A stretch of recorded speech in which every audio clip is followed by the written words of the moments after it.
Good evening, everyone. Call this meeting to order. Mr. Barwin, roll call, please. Mr. Jim Bard, Here. Mr. Mike Carey, Here. Mrs. Becky Wolfinger, Here. Dr. Nathan Goetz, Dr. Michael Lyman, Here. Mr. Kirk Noggle, Here. Mr. Fred Scott, Here. Mr. Drew Alosi, Here. Mr. Darren Donovan, Here. and Mr. Leo Blanc. Here. Please rise for the Pledge of Allegiance. Pledge allegiance to the flag of the United States of America and to the republic for which it stands, one nation, under God, indivisible, with liberty and justice for all. And even Fred.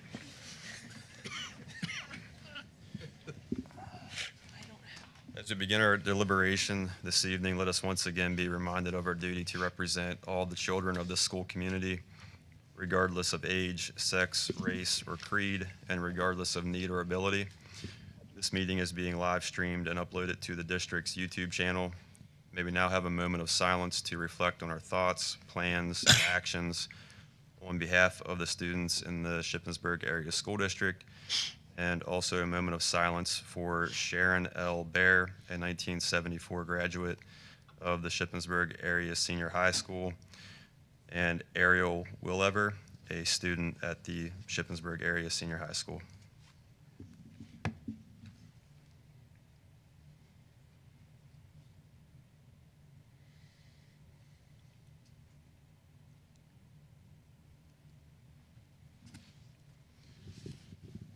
Mr. August, is there any changes to the agenda? No, sir. Is there a motion to approve the agenda as written? Fred Scott, make a motion to approve agenda. Mr. Scott made a motion. Is there a second? Second. Second by Mrs. Wolfinger. Any discussion? I'd like to raise a question because some items have been added to the action agenda, having not been placed on the discussion agenda. First, that'd be 5C, 5D, 5E, 5G, 5H, 5I, and 5J. So I'm wondering if we're going out of our standard operations for a particular reason, or if those can be placed on discussion agenda for further consideration until the next time we meet. So the idea I had was, and again, any board member wants to make a motion when we get there, but have administration kind of give a reason to why those needed to be there and allow for any further questions or discussions from the board members, and then the board can then decide whether or not it's appropriate to table any of those items when we get there. It wouldn't be to table them, it would just be to adjust those into discussion agenda, because I think tabling creates another kind of issue. But correct, you're meaning that we would not take a vote on those tonight? Correct. Yeah.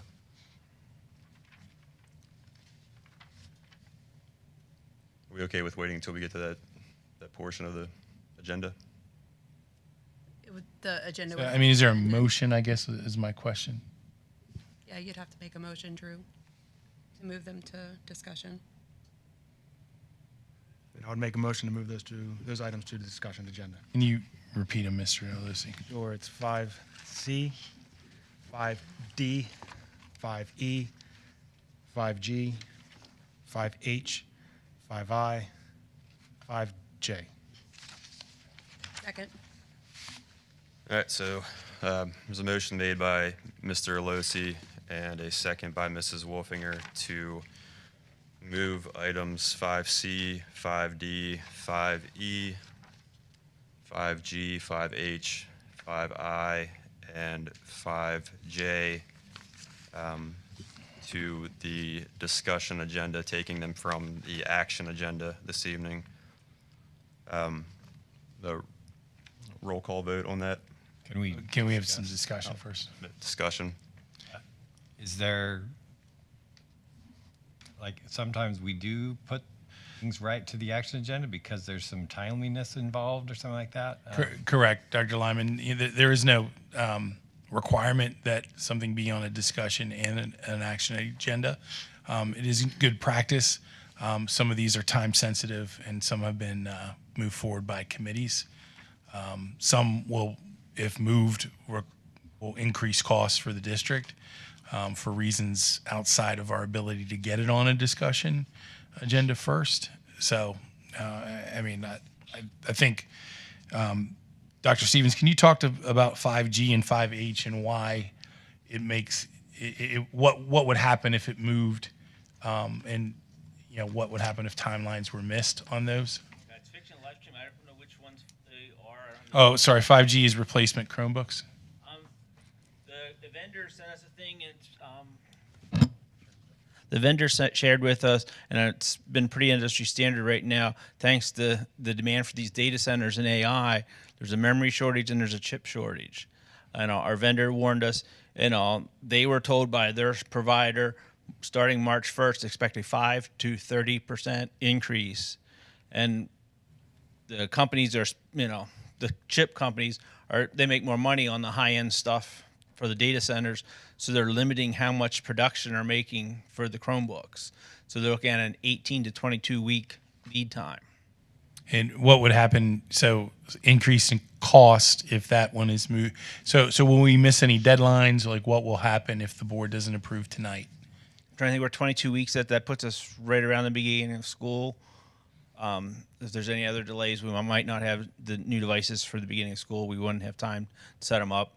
But we could have a 30% increase in cost. So potential delay to receiving the devices and likely increased costs. So that's why it was put on action. Yes. Okay. And then can you talk about 5H networking equipment? That's part of the federal E-rate program. We use a consultant for that. Part of the issue was the equipment we have, that vendor, they ended the tier equipment we have, or they're ending it in June. It doesn't pay us to buy equipment now that expires in June. So they were in the middle of getting new models available, so it was late before they could get us a new model to pick for the vendor. And the E-rate deadlines, because the E-rate will give us 80% of the cost back. If this is approved, this is just the approval to take it out for bid, to be a state-run bid, just the people in the state contract. You would get a chance to approve it before we submit it to E-rate. Okay, so this is just an approval to go to bid Yes. and then come back to the board for approval. Right. Otherwise, if we wait another time, we won't have time to bring it back to the board and get the deadlines. It has to be advertised for so many weeks for the E-rate program to get the 80% back. All right, now I'll work through. Thank you, Dr. Stevens. So 5C is the disbursement of monies that we've already received. We can certainly wait another 2 weeks to do that, but it seemed like it would be prudent to get those funds that were raised by the foundation in the hands of the people it was raised for. 5D is the Act 34 grant. You may recall, this was a grant that we're applying for to get facilities from the state. I jokingly call it the Hunger Games grant because we're in competition with the other districts. So this is just so that grant was presented to the board previously, along with the PCCD grant and the Ready to Learn monies. So that grant, it just pushes back the timeline for us to get the grant application together and approved. It's due on March 13th. It's also due on March 13th. 5E is a full-time personal care aide. My understanding is we had a student move in with an IEP that requires a full-time personal care aide in an IEP, which we are legally bound to fulfill. So this was an unexpected and urgent item, so that's why it's on action. G and H we talked about. So I and J actually are together. Those came from committee, and the committee, the Buildings and Grounds Committee, in their last meeting, recommended that go on to action in order to allow us to get the materials to be able to complete the project over the summertime, and also begin work promptly on the stadium to allow us to have the longest lead time we need to get the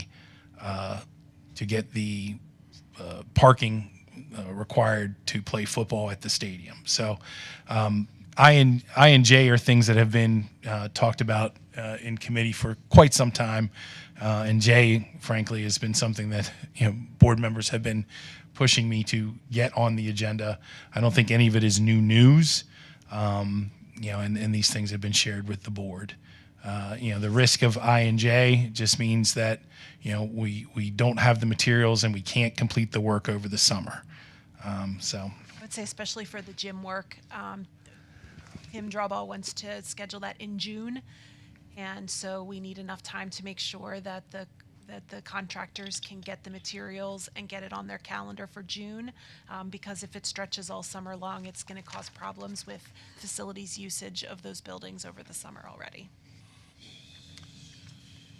So, while I totally understand what Mr. Losi is going with here, that we do have this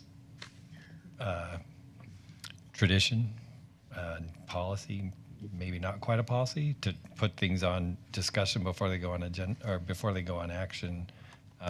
Sometimes we don't have control over when things need to be approved, and sounds like pretty good justification to me to vote on these tonight. I have a question on 5G, Troy. When were you notified about that from the manufacturer? Like, how long of when are we talking that you received the information? And then second thing is, I mean, what does it cost? There's no contract attached. There's no price listed in the agenda item.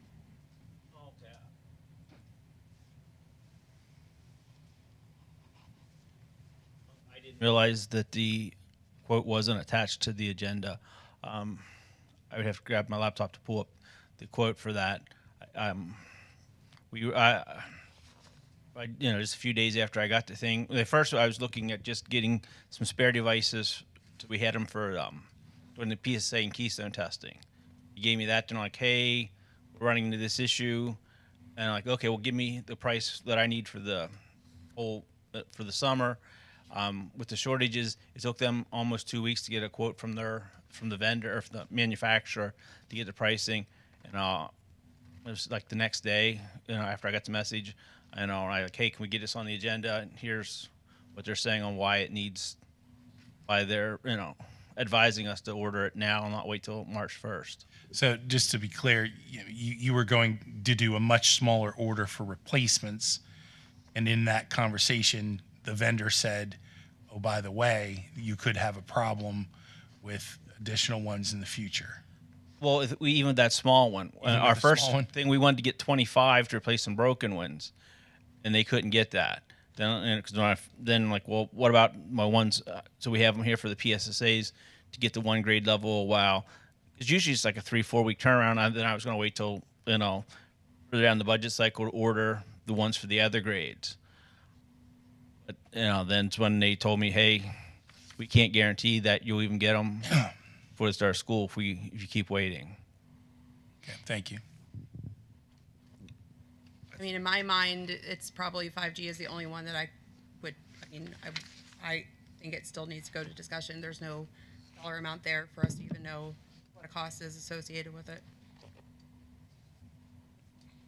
What kind of additional cost are we looking at by putting this back on discussion and possibly missing this deadline?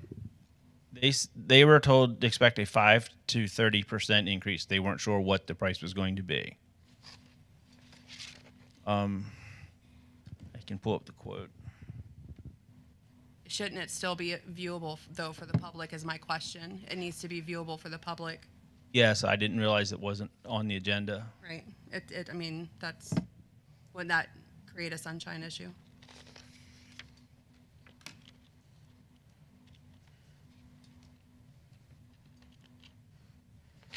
Can you bring it up on your computer now? But it still has to be viewable in the agenda over the weekend for the public before we have a board meeting. It's $625,803. Yeah. But that 5 to 30% on top of that, if the timeline is not met, and they can't narrow that down to say, well, it'll be probably 10%, or it will be 30%. On the hardware part, that the 5 to 30% would apply onto is $412,000.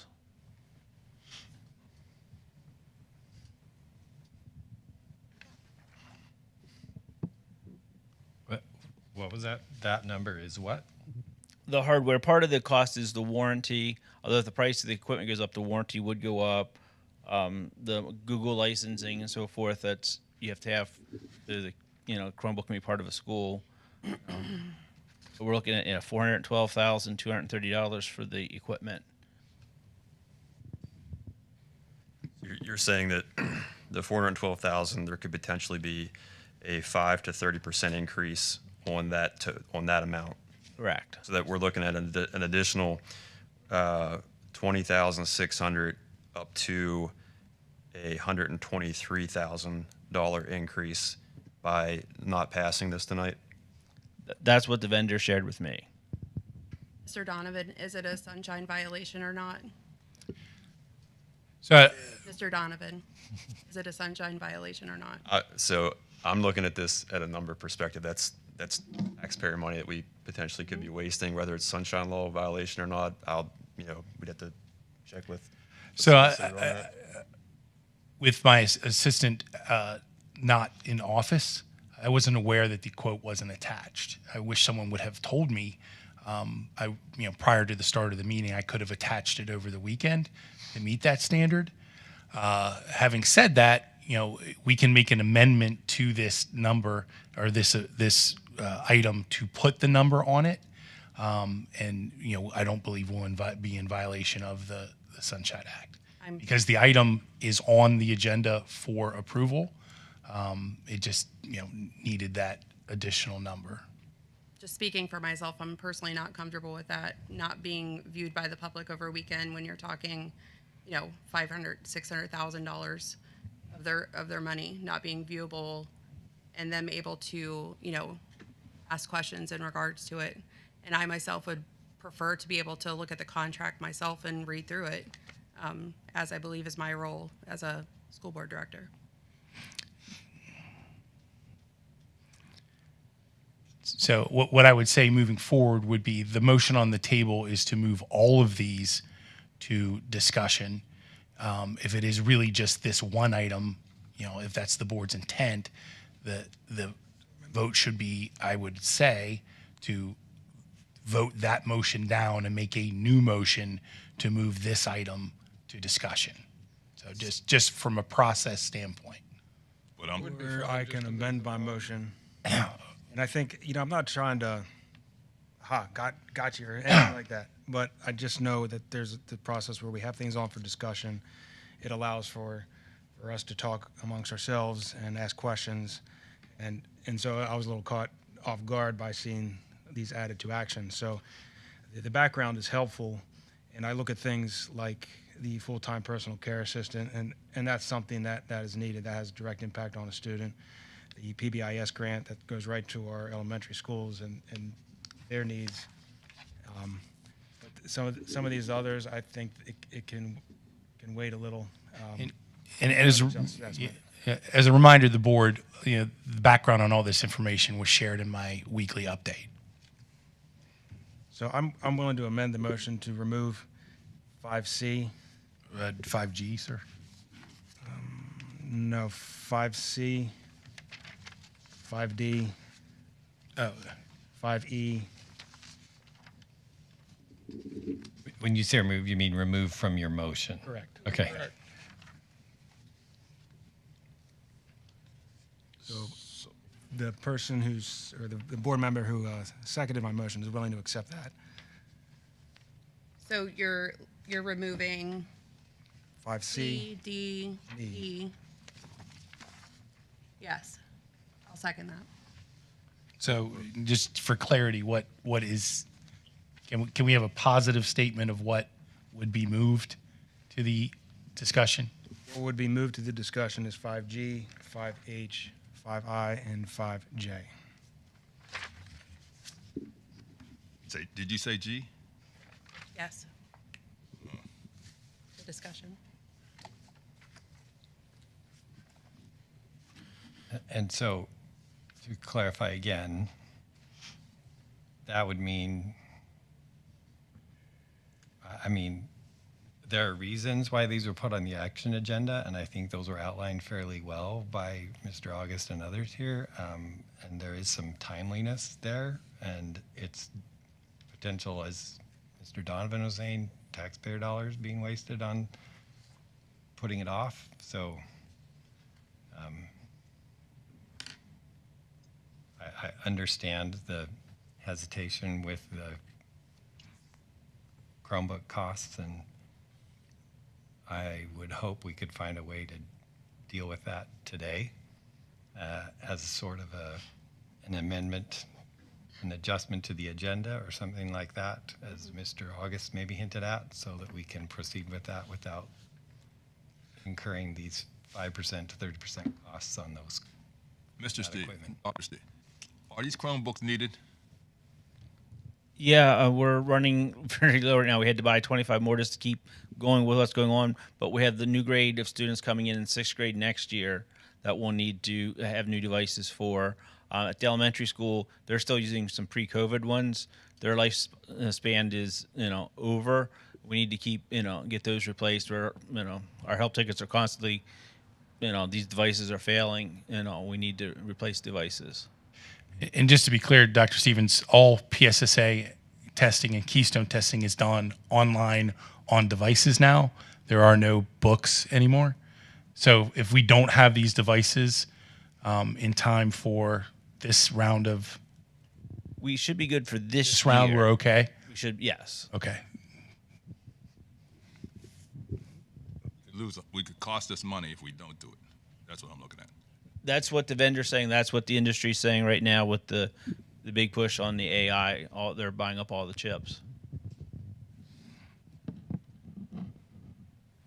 I was hoping at some point we would have a discussion, since the last time we discussed these things, about how many are really needed and what do we think is productive. I asked before, was this something that every grade and all these grades need these things? And since the time before the electronic age hit, has it improved our numbers that much? And I've not heard a big feedback that it has. I think there's probably a need for it for high schoolers getting prepared for, leaving high school. If they have Chromebooks, I think I have the ones for the PSSA testing. I have no problem with that. But I'm not convinced we're getting a bang for the buck out of that with all the lower grades. And I've looked stuff up online, and I don't see any proof that that's a big ticket item. Mm-hmm. I'm not opposed to being, modern and doing these things if we see there's a real benefit to doing that. And I can't find it. And I was hoping somebody in the past year, when we've brought this up, and we've never stopped to talk about what ones should we have, or what ones do we have to have. It always just comes up that, well, it's time to renew and, blanket order and put them back in. That's my question. Well, we can action it today or discuss it, then action it, but we could lose $160,000. Is that correct? That would depend on what the increase is. I mean, it could be that high. If there's an increase. But that's a lot of money to guess. I mean, face it, they're selling a product to us, right? Yes. They can say something's going to increase, just like we say that there's going to be a deficit, and at the end of the year, there ends up not being that much of a deficit. So they can tell you the price is going to go up, but that doesn't mean it's going to go up. No, but if they put it in writing, is that going to change anything? They put it in writing, it's going to go up, and it's not going to go up. For me, it goes back to board procedure, and kind of our expectation of what we've done, what the precedent we've set with things going on to discussion and then moving forward on the action. And again, I think as, stewards of taxpayer dollars, I understand the concern about a potential loss of money, but I'm also, to me, it goes back to an ethical question of our community being able to visibly see the contract, myself being able to visibly see a contract before I'm spending $700,000 of their money. I firmly believe it's a sunshine violation. I agree with you wholeheartedly on it. But Yeah. Can we call the question? So just to be clear,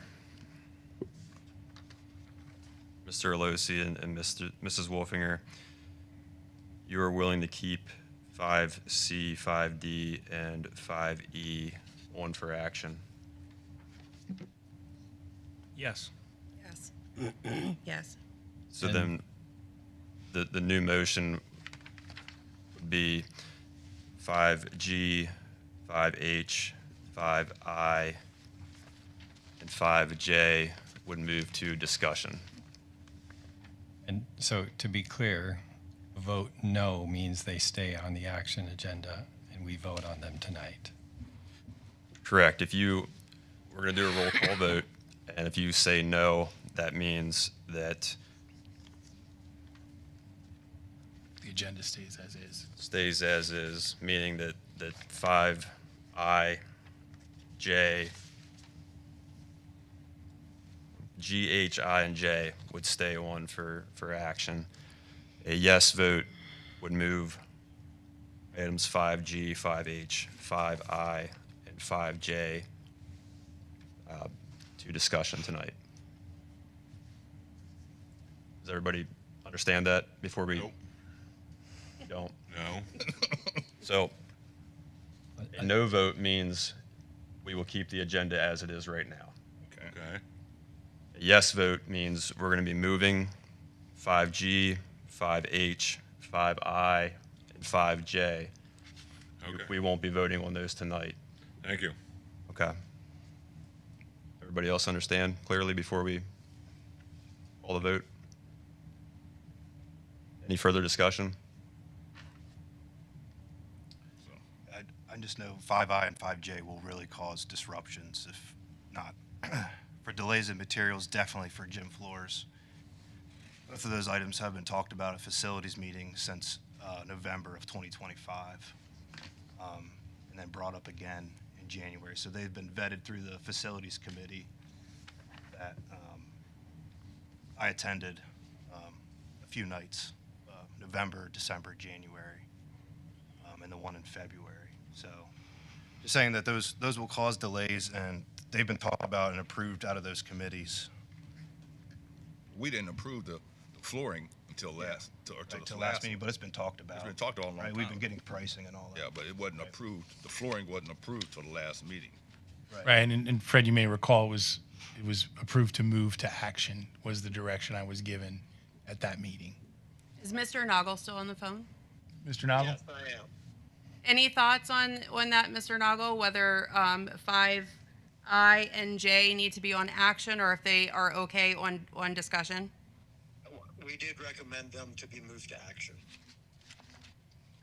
Thank you. I'm a little ambivalent about that because the committees don't make decisions for the whole board. And I think we need to make sure that we remember that. Drew, but we did vet them, and we did set, what we do is we send a recommendation to the board. I'm not sure what the proper way is to do that, but they were vetted to be approved. And Tim went out for, as far as the football field, Tim went out and got quotes, 3 quotes. That what you see on there is a quote, one of 3 quotes pricing. I just believe process, procedure protects us, policy protects us. And if we're going to be following a process where there's direction given to take something to action out of not just buildings and grounds, but any committee, and I think that takes away time and opportunity for the entire board to consider the material and the information from each committee. That's for budget and finance, for student services, for buildings and grounds. I just think it's about taking those necessary steps. Now, Ms. Wolfinger and I were not on board in October when these items were being discussed, and so we're not able to provide input or feedback about these recommendations, nor the timeline of when they need to get done or why they need to get done. So that's really why I'm focused on this. It comes to the whole board. We have a process, and and I'm just a stickler for that, so. So I guess my question is, I mean, two things. This board's gonna have to decide the level of trust we have for each other. If something comes through committee, are we trusting that the committee did the work they're supposed to do? And number two, my question would be, what's gonna change from this week to 2 weeks from now? When, especially the urgency that's been put on place for this. If we want these projects done this summer, I'm hearing that this is urgent. Now, as frustrated as I am with this, going straight to action, I also believe there needs to be, an understanding of sometimes things don't go perfectly, and have a little grace. So, if anybody's willing to take off 5A or 5I and 5J, we could do that. I think we should just vote on the Adjust that amendment. motion.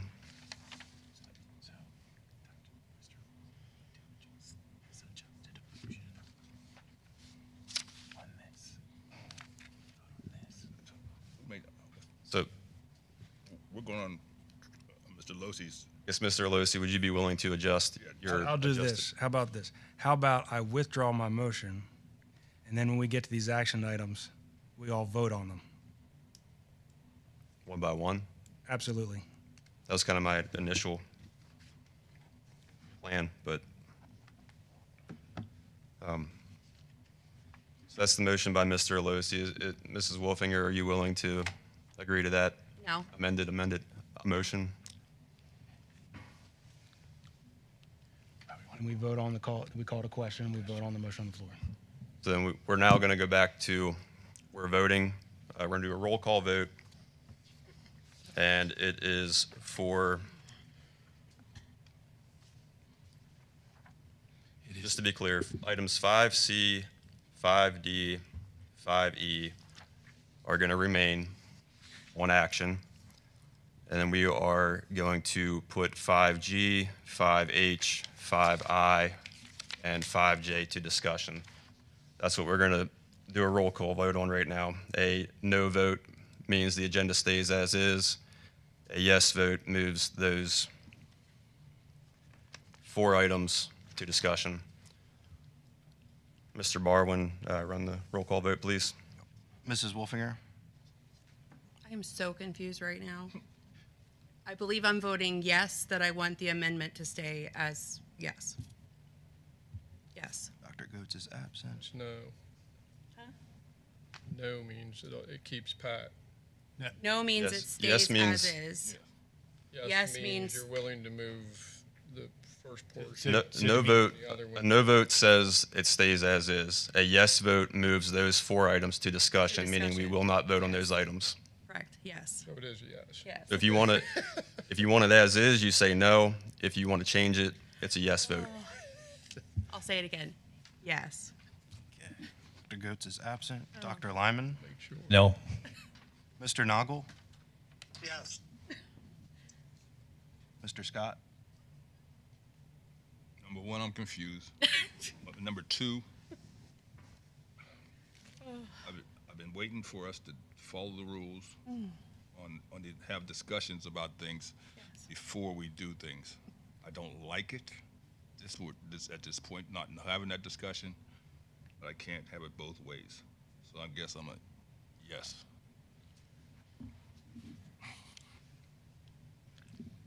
Mr. Bard, Yes.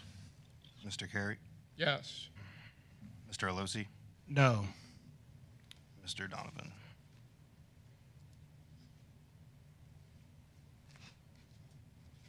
No. 5 yes, 4 no, or 5 yes, 3 no.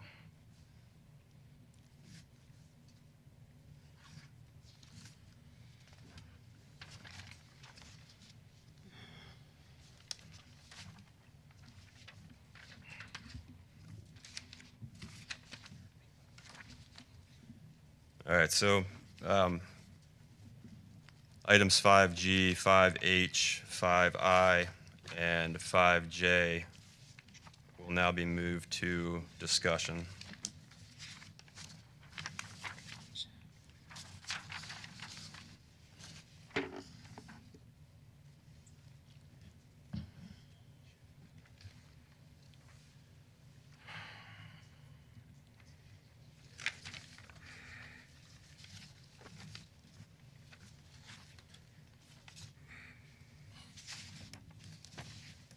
All right, so we have a agenda that is approved now, so we'll move on to citizens' comments regarding agenda items. Does anybody wish to comment on any agenda items? All right, seeing none, move on to reports. Mr. Blount. Good evening, everyone. On a brighter change of things, I want to brag about all of our students now. We did some awesome stuff recently. Congratulations to Braden Boardman, who placed 4th at the PIAA District 2 Wrestling Championships this past weekend. Also, a huge shout out to the Shippensburg High School bocce ball team for being the 2026 Mid-Penn Colonial Unified Bocce Champs. It's pretty amazing. And not only did they win, but they actually thrashed the competition, winning 9-0 and 8-1. The 7th grade girls basketball team also had an undefeated season this year, which is pretty incredible. And we have high expectations for them next year, hopefully going undefeated in 8th grade. In other news, many students took the opportunity to travel to Quebec over the President's Day weekend. It was a 5-day trip, and students seemed to have a wonderful experience. Some of the highlights of this trip included visiting Old Town Quebec, exploring an ice hotel, and going dog sledding and snow tubing. They also got the opportunity to visit the Carnival parade that took place there. The winter dance was held this past Saturday in the high school gymnasium. Students seemed to have a nice time. Career Day is being held this Wednesday in the high school. I believe that there are currently 34 or more different presentators that students will get the opportunity to learn from about the professions. Should be a great experience. And lastly, the musical Grease is on production next week on Thursday, Friday, and Saturday. I'm really pumped to see this. If I'm being totally honest, I thought it was a musical about ancient Greece. But then I was informed that it was a little different and that I should watch the movie, which I did. It should be great. Did you like it? Oh, I loved it. Yeah, I'm really excited now. Great. Yeah, that's all for me. Hey, excuse me. Who's coaches the bocce ball teams? Bocce ball teams? Yeah, you know who coaches them? Oh, no, I think they're coaches. I do not know who coaches the bocce ball teams. John Cleansing. John Cleansing? Okay. Thank you. God, it takes a Jen Fishbach as well. Huh? Jen Fishbach from the middle school. Jim Fishman. Okay. Thank you. Will they get any kind of like a banner or like? So I recognition or- happened to be in Miss Faunus's office, and there was a plaque that has different, recognizing different district champions, and I'm assuming it was to add them to that list.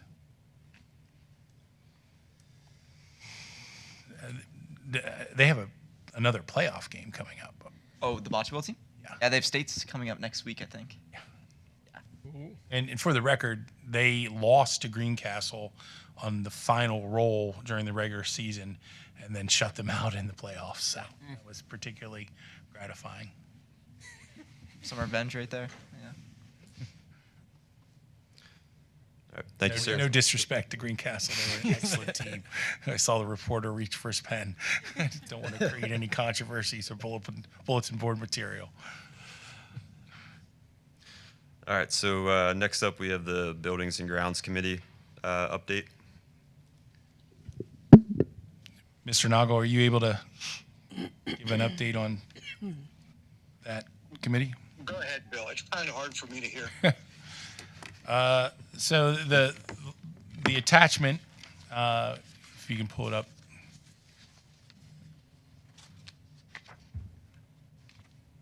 This is the next big task for the board to decide among many. These are potential options to address the enrollment that's coming our way. As detailed in my previous superintendent report, this was the item that was discussed. Option one is best known as status quo, where grade level configurations would stay the same. 6 classes would be added on to Nancy Grayson, 6 classes added on to SACE, 10 at the middle school, and 12 at the high school for a estimated, and again, I will stress, a estimated cost of just over $29 million. Option 2 is what we would call realignment 1, which would go to grade level configurations, with Nancy Grayson being a K1 building, James Byrd being a 2-3 building, SACE being a 4-6 building, which is probably the largest change in order to accommodate the numbers coming through the middle school. It may be necessary to move a grade level out. That would require 21 classrooms out at SACE, 2 at Nancy Grayson, and 12 at the high school. Option 3 is realignment 1A, let's call it. Byrd and Grayson would stay the same, and 6th grade would move down to SACE. The thinking is we are tight on space at SACE, we are tight at space at the middle school and the high school. The district has the most land at SACE, which would allow us to build the largest number of classrooms on one site. Option 2, which we're calling realignment 1 maybe, is a little south of $30 million.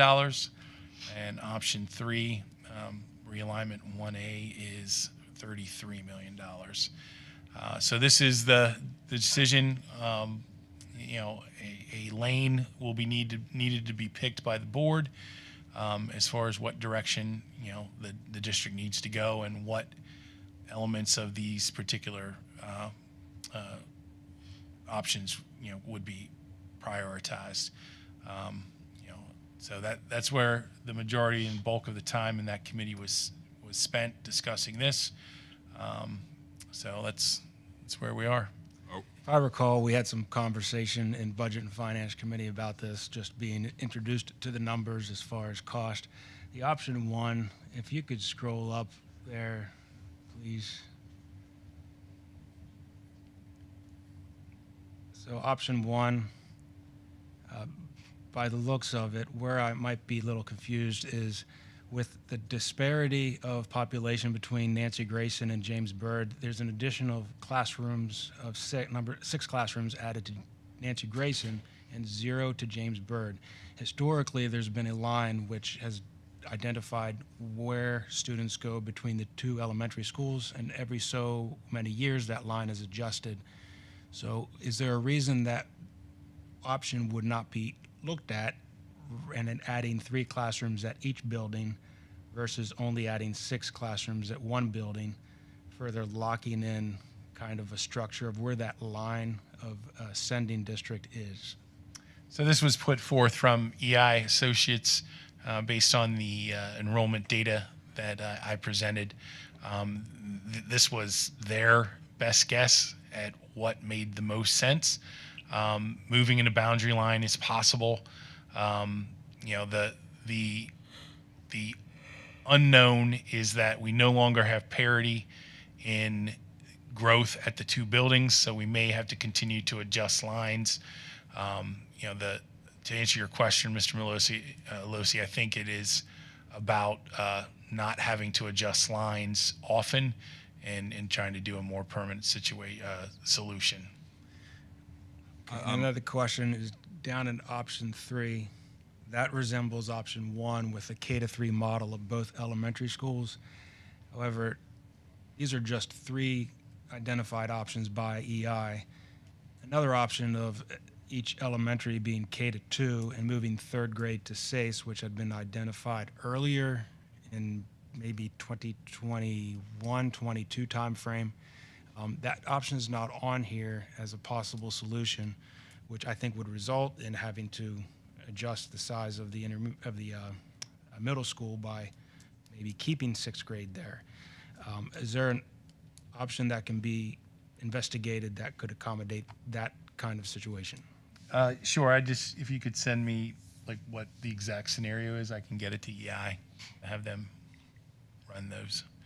What's the time frame on all these? We looking 2 years down the road, 3 years down the road? So you may recall, we want to move this process forward with picking a lane, getting the. So I would say we have about a year to get an option, one of these 3 or another one, picked. And then we would move to design and construction. So I would say 2 years out, Fred, Okay. is where, and that would be just at the time when, the middle school would begin to feel that, really feel that pressure. So you can take people out of middle school to relieve the pressure. Well, I mean, that's one of the options, Fred. The other one is to build on at the middle school. I mean, you were in the committee meeting, that the committee All right. obviously had some questions about what space is available, to build at the middle school I still. realistically. That, on that middle school price, that option number one, we were told we were done building on the middle school, we had no more room. So the other option you got is going up. Is that 29,000 including an elevator and what have you? So I don't know the answer to that question, Mr. Bard. I would say this is back of the napkin per square footage. Mr. Nago, do you remember? I think we talked about an elevator in the committee. I'm not sure what. We talked about an elevator at It Saces. says. Says.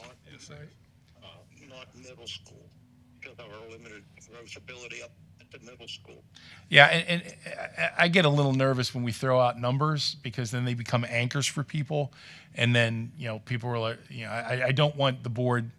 Those are very much estimates, and so we will not know cost until we enter design and go out to bid. So those are.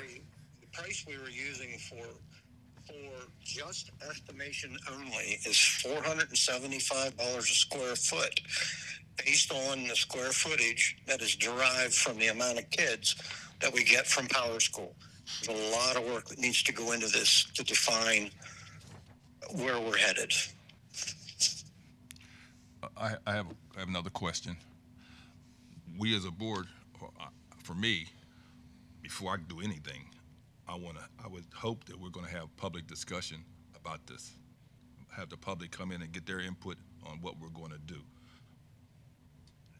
Probably the ones that don't want to do it might show up, but I don't care.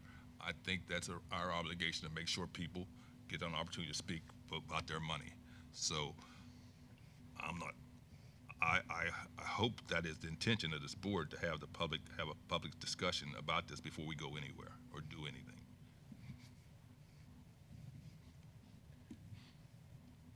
So on a similar note, I know when we've talked about this in the past, there was some pushback from teachers. It'd be interesting to hear what teachers think about this as well. I'm into teachers, students, Yeah. and parents. All three of those that are affected should have a say. But on that, the one thing that confused me here was on the third option,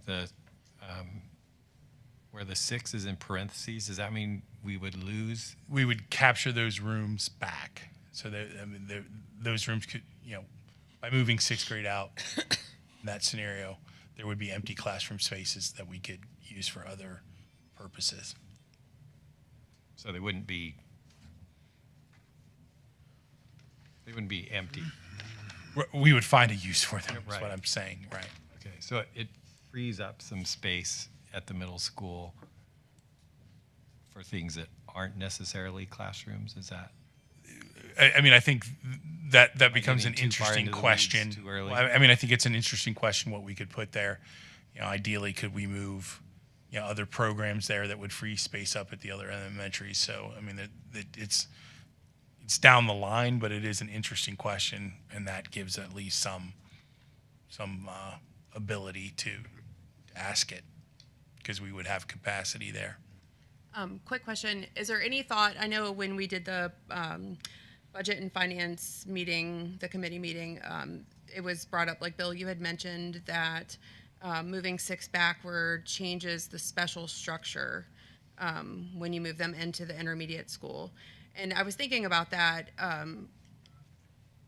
6th through 8th grade, they have, is it 7 or 8 periods a day? Oh, in the middle school? Yeah, in middle school, is it? Yeah, no, they have a lot. Yeah. And how does that differ from the intermediate's current schedule? Like, so moving 6 down, does that cause confusion between having 4th and 5th on different kind of scheduling versus middle school scheduling? I mean, it's different programming. sense, yeah. It's really about how we would divide the human resources between those buildings.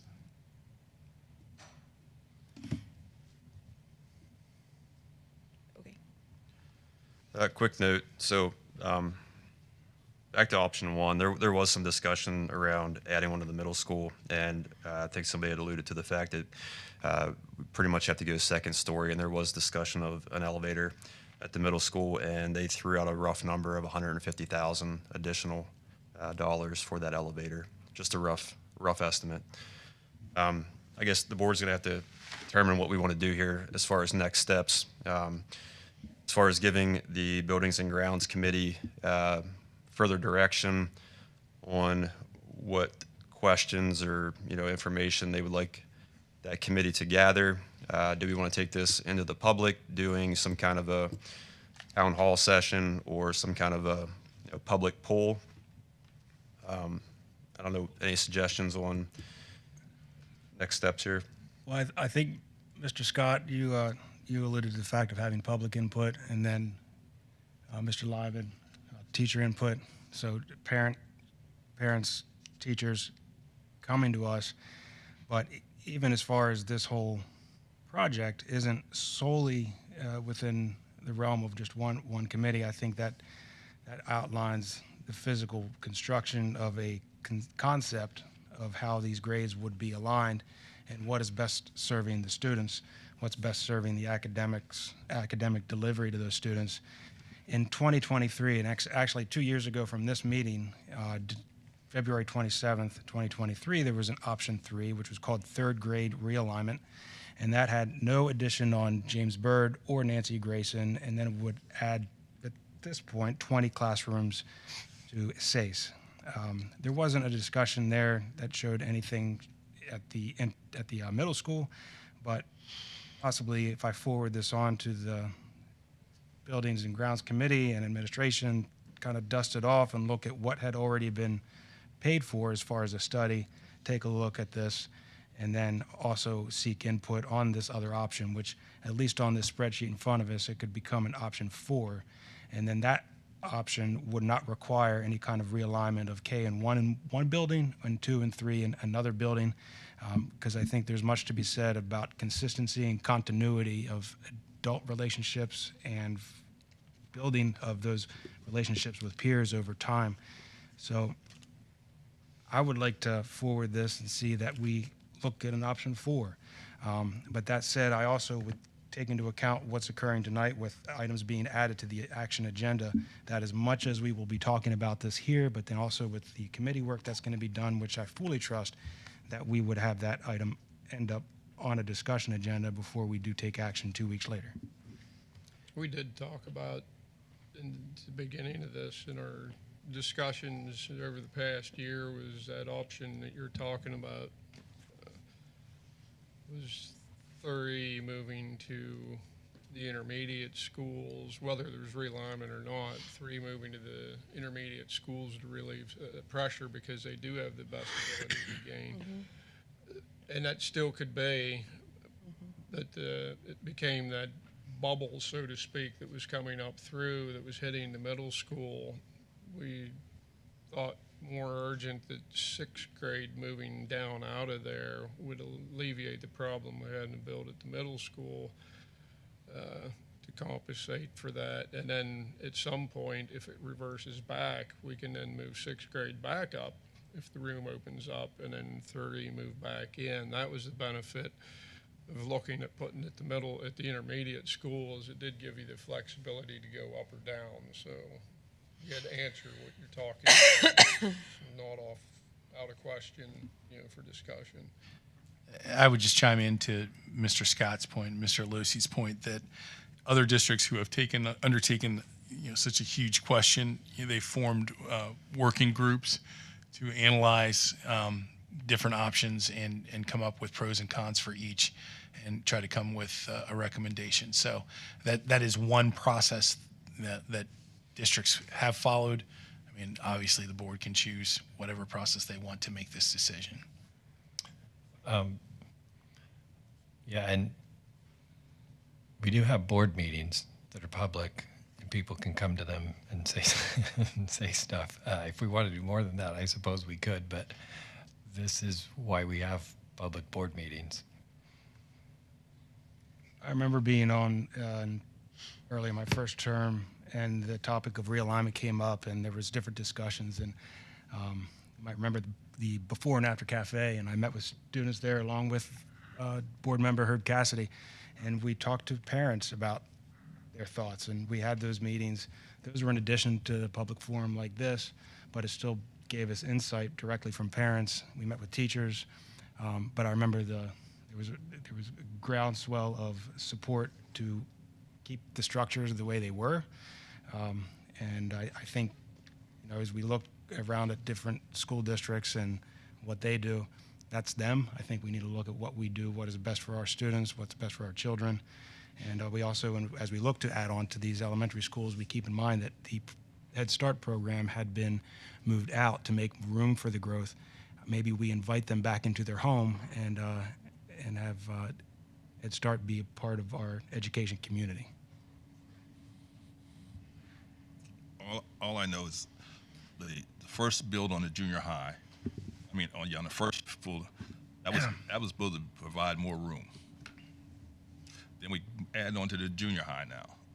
Again, we added on to the high school, and we're still facing the availability of classrooms and everything. I just want something that we know that's going to last in the future. If it takes the say us, then that's it. But this whack-a-mole, every time we got a few people, whack, here goes an addition, whack, here goes another addition. I want a future that puts out there to what we need. If one of these are it, so be it. But I don't want to rush into it until I know I'm comfortable voting for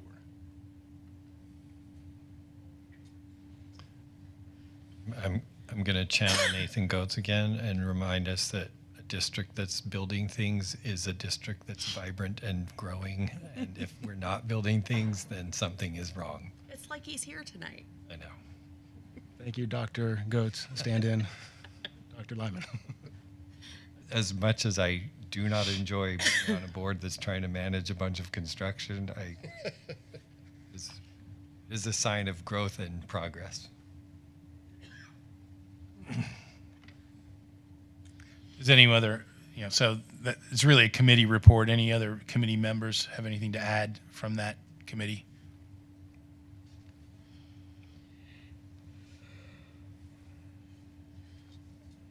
All right, so moving on to the Curriculum and Student Engagement Committee. So the committee met on Thursday, February 19th, and received a breakdown of all current technology subscriptions and renewal dates. It was pointed out that we are currently paying for Acadian's grades K through 8, but it is only being used K through 5. A question we had asked prior to the meeting was also answered by Mr. August in regard to McKinney-Vento students who would like to attend prom. If there is a designation to assist those students, and Mr. August checked in with our social workers, and there is an on-as-needed basis, if I remember correctly, it's how it was. A large portion of our meeting surrounded a presentation from Mrs. Schmooze, our K-5 math coach. She shared a lot of great information on our progress with elementary using Acadian's data. I think it would be great to have Mrs. Schmooze to come before the board to share that encouraging data so the community could also hear the strides our teachers are making with our young learners in reading and math. Following her presentation, we discussed concerns over middle school ELA achievement and whether we have an appropriate plan or resources in place to address the data. Currently, we have a part-time interventionist who works with 2 small groups of 6th grade and 1 group of 7th grade, but there is currently no intervention in the 8th grade, which is where some board members have a growing concern. The committee appreciates the discussion regarding middle school performance. However, there is, we think, still a lot of confusion about how our system works, how we manage readers well below grade level in middle school, and what an appropriate plan looks like to address it. It would be terrific in our next meeting if administration could help us better understand how we serve our less proficient readers and what resources are needed to address students in 6th through 8th who are below or well below on the PSSAs. Also, we would like to know what a hypothetical ideal system would look like. For instance, if we had $1 or $2 million to throw at a problem of reading deficiencies in the middle school and high schools, what would that look like? And what outcomes might we reasonably expect? It may be that we're doing all we reasonably can be expected to do, but many on the board remain very concerned about middle school reading scores, and we want to know if we should or could be doing more. Our committee members feel this problem can be solved. We want to work toward a solution for our students, and we believe we have the talent of existing coaches and interventionists in the district. If they were brought into the conversation and they could help us address the needs, we, the board, just need to know what resources are needed to say yes to. Mike, did you have any thoughts? Yeah, I appreciated all the discussion. It seems like some of it surrounded around the basically 4 grades, was it 5th through 8th, that lag behind, possibly because of COVID. And that's a group that's getting ready to go to high school. They have some interventionists for 6th and 7th graders going on. The lady Marcia sounds like she's doing an excellent job at K through 5 and getting the reading and math skills up to date there. But hopefully at some point, maybe with the board, we can talk about how do we get some intervention into the 8th grade class moving forward, because those are the ones that are getting ready to go to transition to high school. So when we're going to have 4 grades with some groups of kids lagging, which apparently under the scores we know we can isolate and figure out who that is that needs help. It's not like the entire grades, but there's a few groups that need help moving into high school. If we don't do anything, we're going to have 4 grades heading into high school all there at once, that there's going to be groups lagging behind because of COVID, and that just doesn't feel comfortable to some of us. So hopefully if we can address the 8th graders sometime here and then keep that going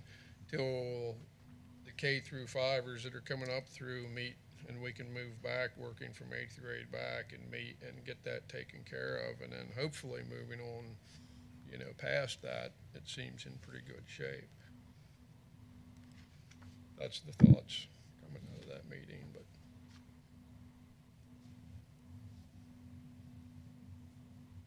Any further discussion from other board members, or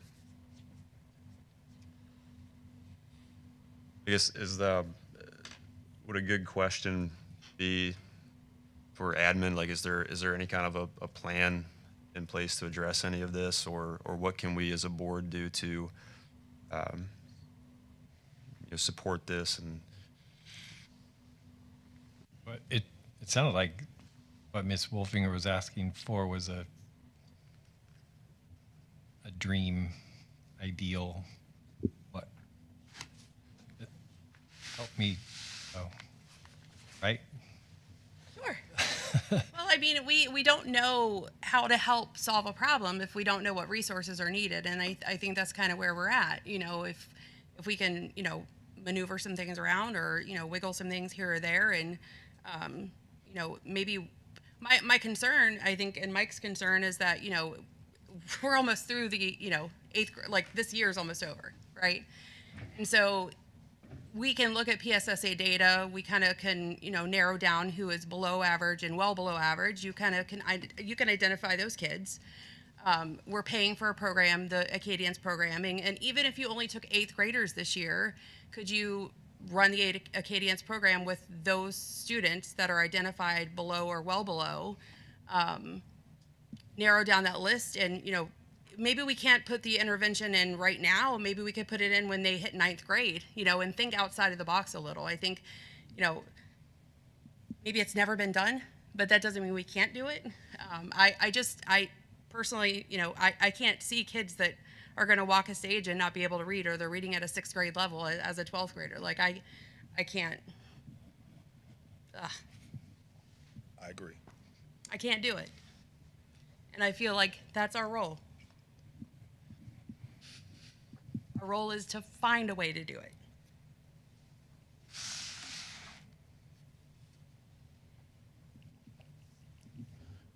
so what's our next steps in this committee? I mean, are we tasking administration with something, or are we bringing something back to the committee next time and working toward that in that setting? I don't know that you guys were in the same meeting. I don't know what you thought. Is it a good idea to put Marcia on that task since that's what she does K through 5? Could she make up a plan for the 8th graders that we can target them moving forward, or what do you think?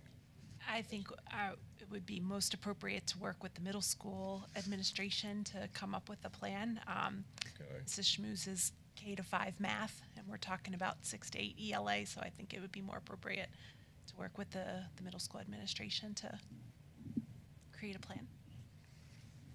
I think that's all we're looking for, is a plan to address the issue. And, as board members, I mean, it's certainly not our role to, we're not administrators. We don't get paid to do the job, but we get paid to help you guys have the resources you need to make sure our students are learning, to me, there's nothing more important than making sure a kid can read. So reading and math go hand in hand,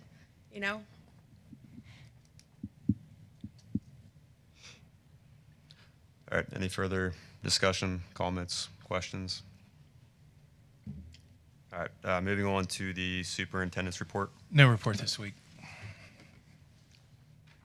All right, moving on to the consent agenda, looking at items 4A through 4G. 4A is the approval of minutes.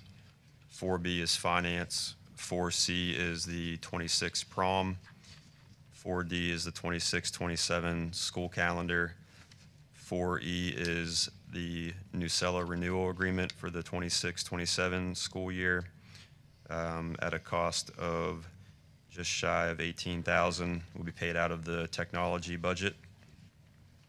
4F is personnel changes to professional staff, support staff, and supplemental staff.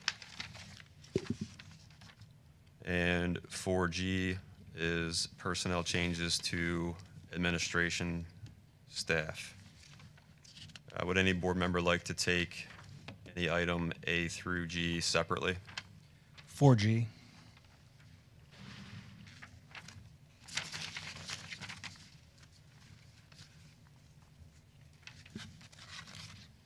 Just need a second for that.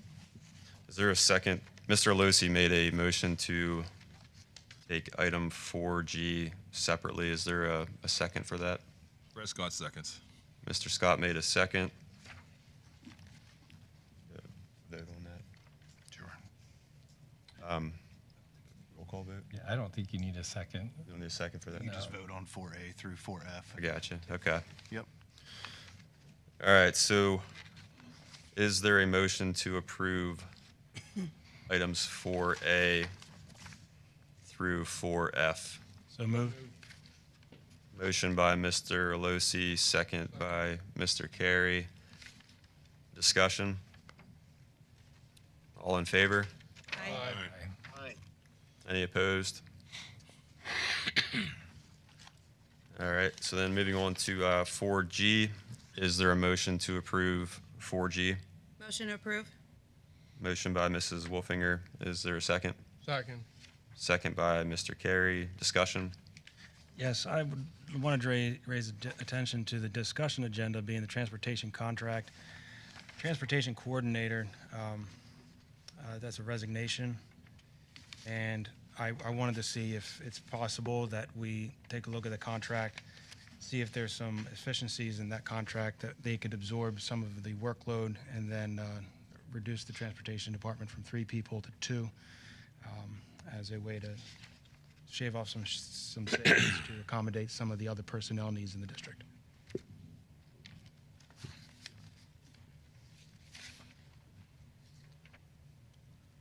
So is that something that you would want to pool the transportation contract, or just like make an amendment to the contract, or?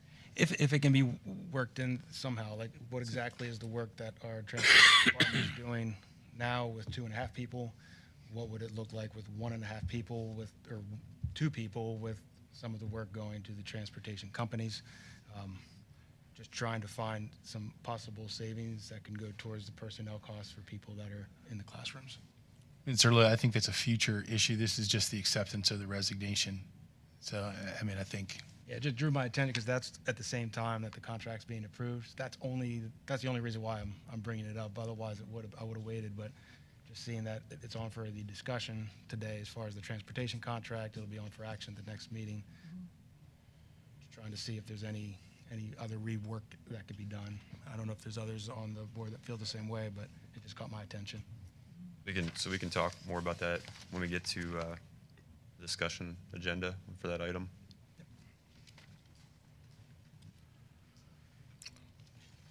All right, so is there any other discussion on 4G?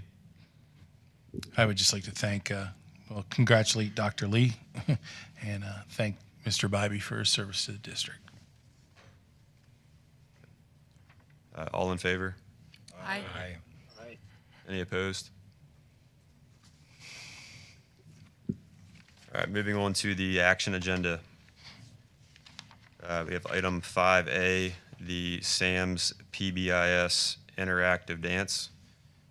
Is there a motion to approve 5A? Motion to approve. Motion made by Mrs. Wolfinger. Is there a second? Second. Second by Mr. Bard.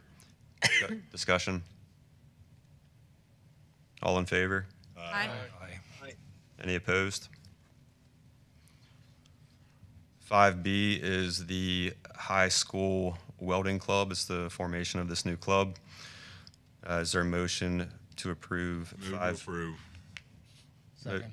Motion by Mr. Bard, second by Mr. Alosi. Any discussion? All in favor? Aye. Aye. Any opposed? Item 5C, the PBIS grant for Sam's, Sashes, G Blues, and Nancy Grayson. Motion to approve. Motion by Mrs. Wolfinger. Is there a second? Second. Second by Mr. Carey. Discussion? All in favor? Aye. Any opposed? Item 5D, the Act 34 grant. Is there a motion to approve 5D? Motion to approve. Motion by Mrs. Wolfinger. Is there a second? Scott, second. Second by Mr. Scott. Discussion? All in favor? Aye. Any opposed? Item 5E, the full-time personal care assistant. Motion. Motion by Mr. Alosi. Is there a second? Second. Second by Mrs. Wolfinger. Discussion? All in favor? Aye. Aye. Any opposed?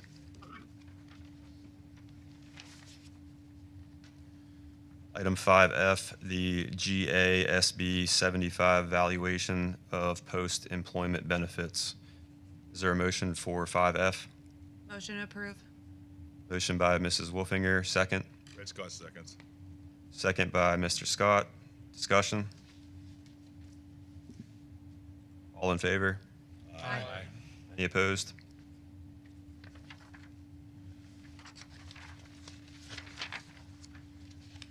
All right, so that's it for the action. Moving on to the discussion agenda. Read through these here and any questions, comments, concerns. Item 5G, we have the replacement Chromebooks. Okay, so it'd be good to reorder these in 5A, B, C. Okay. 6. What's that? 6A, 6B. Gotcha. All right, so this would actually be item 6A. Now, replacement of Chromebooks. 6B would be networking equipment. 6C would be Nancy Grayson and James Byrd Elementary new gym floors for a summer project. 6D would be additional parking lot for the stadium project. And 6E is the transportation contract. Does anybody have any?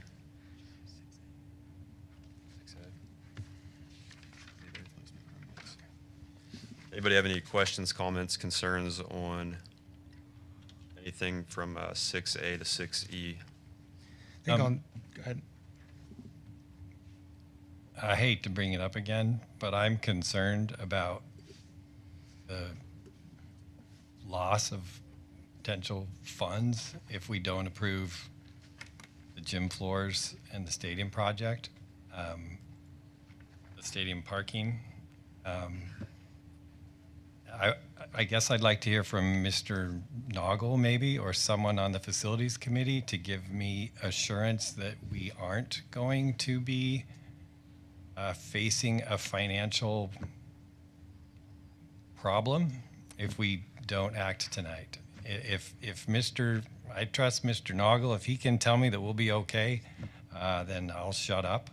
But I'm concerned that we're a bunch of people on a board who are trying to care for the taxpayers' dollars carefully, and we are, with postponing some of these items tonight, we're throwing away hundreds of thousands of dollars. So if Mr. Noggle could maybe speak to that to help me understand, feel better about at least these construction items,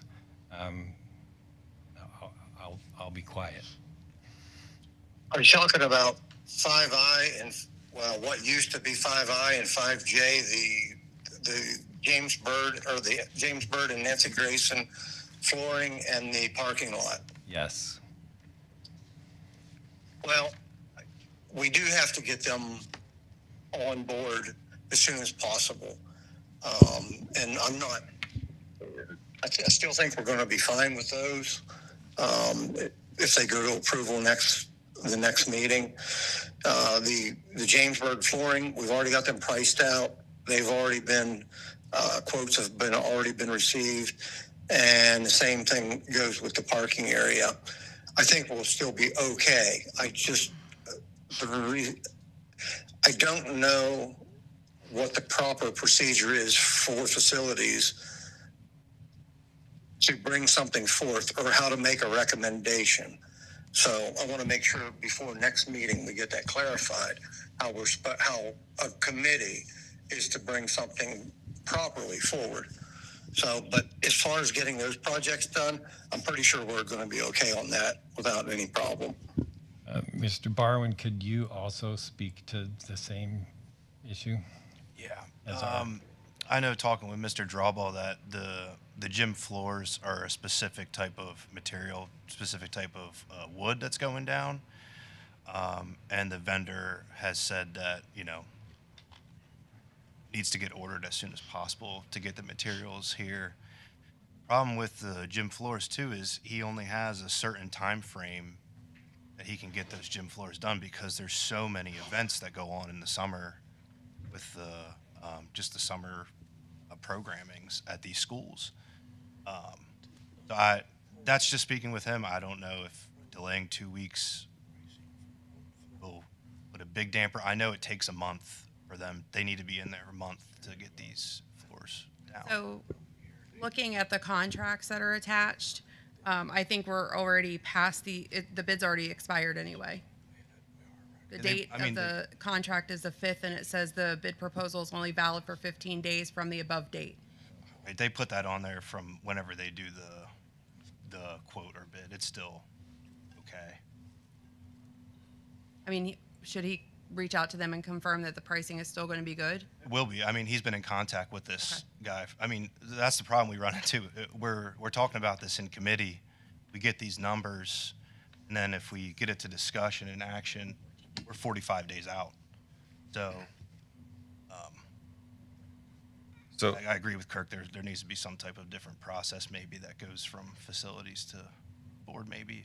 I think what contributed to this scenario with the board reorganizing, committees were kind of restructured in a way, and the timing of that all taking place until the committee had a formal meeting, there was a pretty big gap in which this kind of pushed these items to the forefront and created this urgency around it, especially the new item 6C. You know, the 6D, I don't think that's such a big ordeal, but I know the concern with flooring is they need to get the flooring ordered so it's here in time because this project needs to be done over the summer. So we're running the risk of not getting the materials in time, and then in which case we don't potentially get the flooring replaced in time. New school year starts, and we're sitting there with this flooring for the whole next school year. And now whether that happens or not, you know, that's to be determined, but certainly waiting 2 more weeks, that's 2 less weeks of that, you know, potentially occurring. Just so I'm clear, moving forward, so we don't have a repeat of tonight.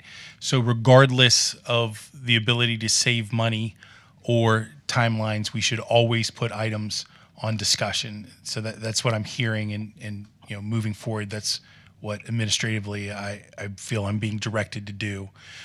So I just want to be clear. That's what we should do. That is not what I am saying. I think if there is urgency and there's an opportunity to save the district some money by acting a little bit outside of the norms on occasion, we should be comfortable doing that and not saddle ourselves with a policy that potentially could harm us financially here and there. Now, the rule of thumb should be goes to discussion, then goes to action. But we all know that sometimes we don't have control over things, and we only meet every other week, and that's a lot of time. As Mr. Barn was saying, you're looking at like almost a month to make a decision. So I think we need to have some flexibility, especially if it deals with if there's a chance that we're going to lose money simply by trying to follow procedures. I would further ask respectfully for an outlined process of when that decision tree or what that decision tree looks like, so that I'm not guessing and having, you know, an inordinate amount of time spent on issues like this. So, you know, if someone could give me direction in the future, so I don't have to deal with, you know, we have to deal with this and provide some clarity to me as I make the agenda, I'd appreciate it. So I would just say, in my experience on the board, if something goes straight to action agenda, there's usually a good reason for it to go straight to the action agenda. And my inclination is to trust administration and the people who are working with administration to make those recommendations. I recognize that there was potentially a misstep here with not having the contract attached with the Chromebooks, and that's problematic. But with the rest of these issues, I mean, I'm just doing bad social work math here, but it looks like we're throwing money out the window, and it's potentially hundreds of thousands of dollars. And I would just reiterate, yeah, in the future, if there's a missing item, I think every board member knows and texts me throughout the week. If there's a missing item, I would appreciate if someone would text me in a timeline that I could get it on the agenda, because I'd be glad to do that. You know, not having a administrative assistant full time, you know, is a bit of a burden currently. But if something's missing, please tell me, and I will be glad to fix it so it meets the requirements. Because I agree, not having the agenda or the quote on there is not good. But you know, it was simply missed. So, you know, please communicate if you find those issues. Well, it's normally made, the agenda is made up with a combination of you all. Was you all not together to do that this time, or? I would like to just one, the policies that are associated with our operations, if those could be emailed to the board, and it's specifically Darren and I, we want to take a closer look to ensure that what Mr. August outlined as far as what is the process. There has been this transition that Mr. Donovan has outlined as far as what the committees are, how they operate, and Kirk raises a good question as to what's the process to advance something. That I don't believe is understood or by me even and anybody. I think we outline that and we revise policy to reflect when there is an urgent need. It's spelled out in policy, so we follow that. Typically, it follows the two-stage process: discussion, then it goes to action. So I think everybody's discussion here is helped, and I think we can move forward and in consideration of the urgency that is placed on this by administration to advance these items forward. I think we're able to, correct me if I'm wrong, Mr. Donovan, entertain a motion to move forward with these items and it be a reset time so that we know that once policy will be reflected, the committee chairs will understand the process, I'll understand the process, and it'll be something that we all can vote on, have input on during our policy update period to make sure that it flows as it should so the board can do its business, the administration can do their work, and the students benefit. I can talk about the policy a little bit. So policies that govern board operations are in the 0-0 category. And when we were working as a board to review all of the policies district-wide, they are generally broad, but then there are administrative regulations that are written to discuss how the policies are implemented. So there aren't really administrative regulations that exist for the 0-0 policies because they're policies for the board, and how the board wants to implement those policies is up to the board. So it's at the time when the policy committee was meeting, it was decided that it's not really appropriate for administration to make administrative regulations about how the board runs, because those are board decisions. So I would be happy to share the suggested, so PSBA writes like templates that boards can look at. I would be happy to share the suggested templates for administrative regulations for board operations. But then I would also suggest that the board would have to bring a committee together who would be willing to, and I'm happy to work with you, alongside you, to help you make decisions and then, about how you want to implement the policy. But that would look like writing a book of administrative regulations to accompany the board policies in the 0-0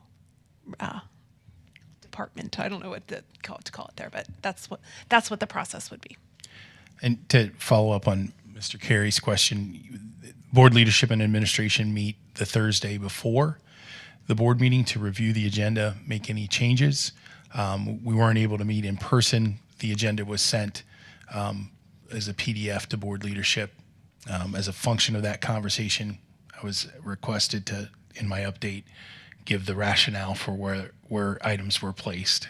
Normally you do meet and discuss. We do. Things. So this is a little bit of an anomaly, I think, too, because you guys didn't meet Yes. and discuss. The other thing, too, just a little confusing for me is, just for instance, there's two items you're talking about, the gym floor and the parking. That has been out for months that we've been talking about that. Moved it forward. I don't have a problem with it, but that's because I was part of all the the process on it. But I don't know when something comes from a committee and gets put on, possibly as an action item, because all the hoops have already been gone through. We act like we don't have any discussion on it. Well, it didn't go to discussion. Well, there's many times when something comes up on action, the last thing you ask is, do we have any questions or input on it? And we do end up having discussion on action items. So I don't know why that isn't a feasible way to handle some of those too, when you're thinking about how to move forward. When they come out of committee like that, it's okay to say, isn't it okay to vote no against it if it's on the action? Or say, I'm not going to vote, then we just go around and we vote and move forward. And we do have time for discussion on it a lot of times on action. I don't know. I just see kind of both things happening in both processes when we go through the board. A lot of time we have discussion then, and we have discussion on discussion. I did check with the district solicitor prior to this. It is not a requirement to have items on discussion. It is a board preference. So just to be clear, it is not a requirement by I mean, any I think sense. standard-wise, it is a good standard to have, but Yeah, and I would just point out, that one of my biggest concerns is if we don't get the parking done and we don't get that work done, then we're not playing football at the stadium. So the timing of that, I hope, is still good, but that is now a possibility. And I can't speak to how great of a possibility is, but that could be one potential outcome. I would just add for administration, it's also a little confusing because there is past practice of moving things directly from committee to action. So we have done that multiple times, just even in the past year. So I do think it would be important to clarify, if that's not appropriate anymore, then just let us know.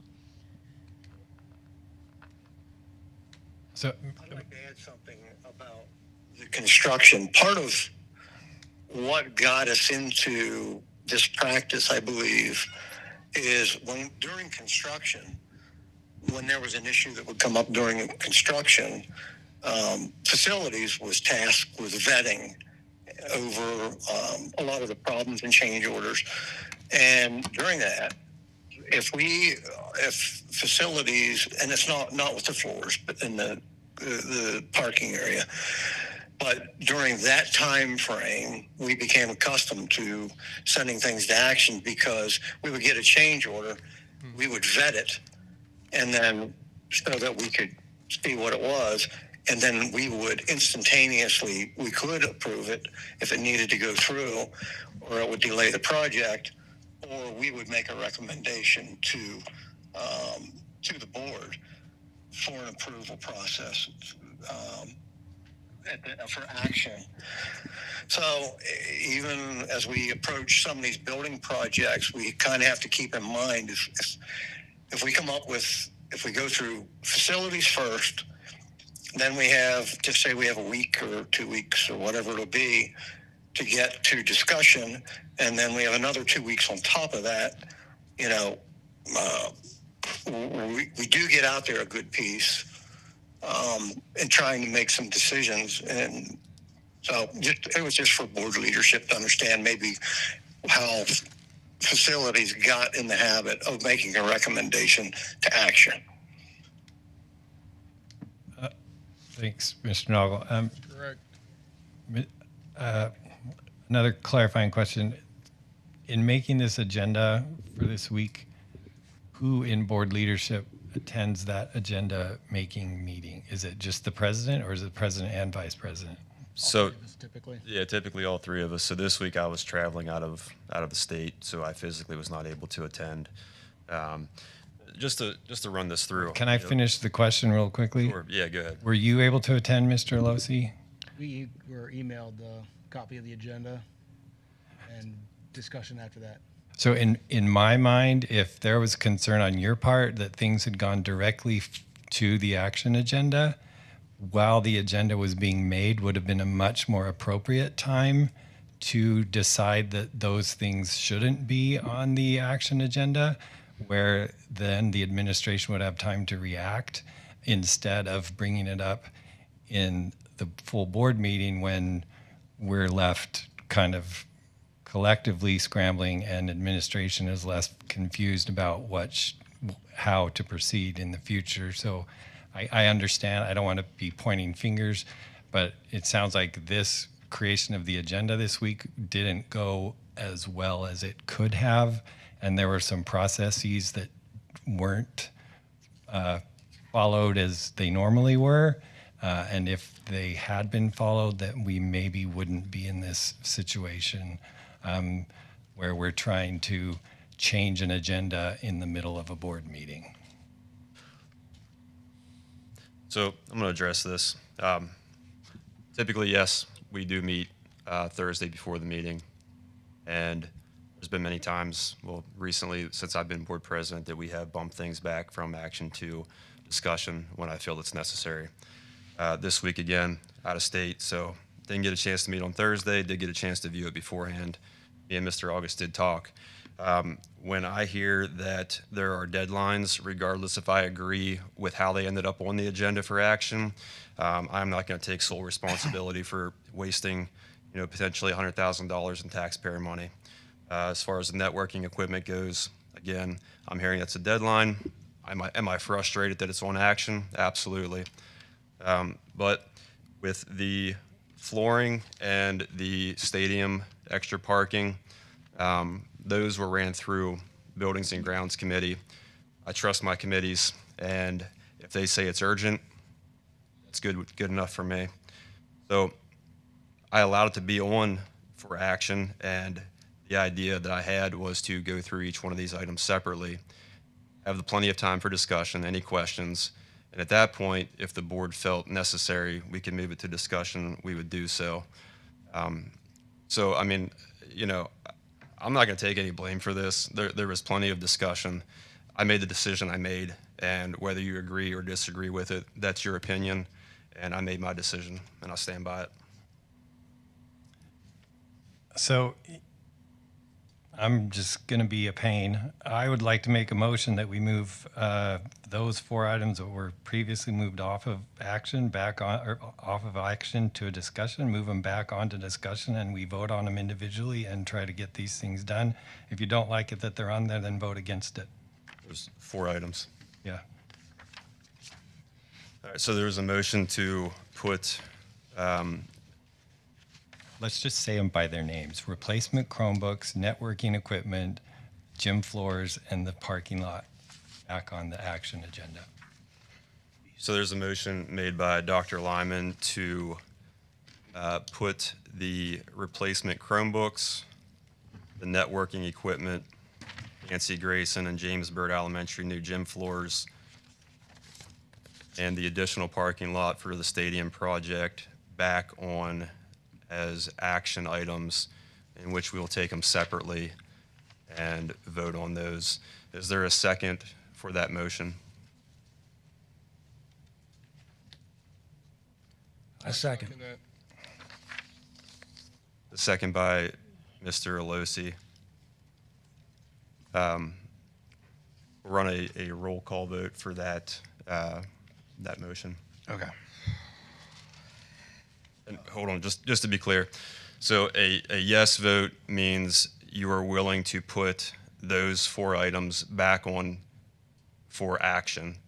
A no vote means you're just going to keep those 4 items on as discussion, and you do not want to vote for those tonight. Can we ask a question before we vote? Say that again? Can we ask a question before we vote? Sure. We're already through the action agenda. Are we able to go back, since we've already closed out the action agenda, to the action agenda? Correct me if I'm wrong, Ms. DeLong. Board can act in a way that circumvents that and just passes the items, correct? I think so. So we don't have to go through a vote to move them to action and then vote on them. We can act on them individually, as Dr. Lyman suggested and Mr. Donovan's speaking to. I was just asking because that section of the agenda is already over, so that's, I think you should probably open it up to make sure there's no public comment on those items before you vote on them. I would agree. oh my gosh.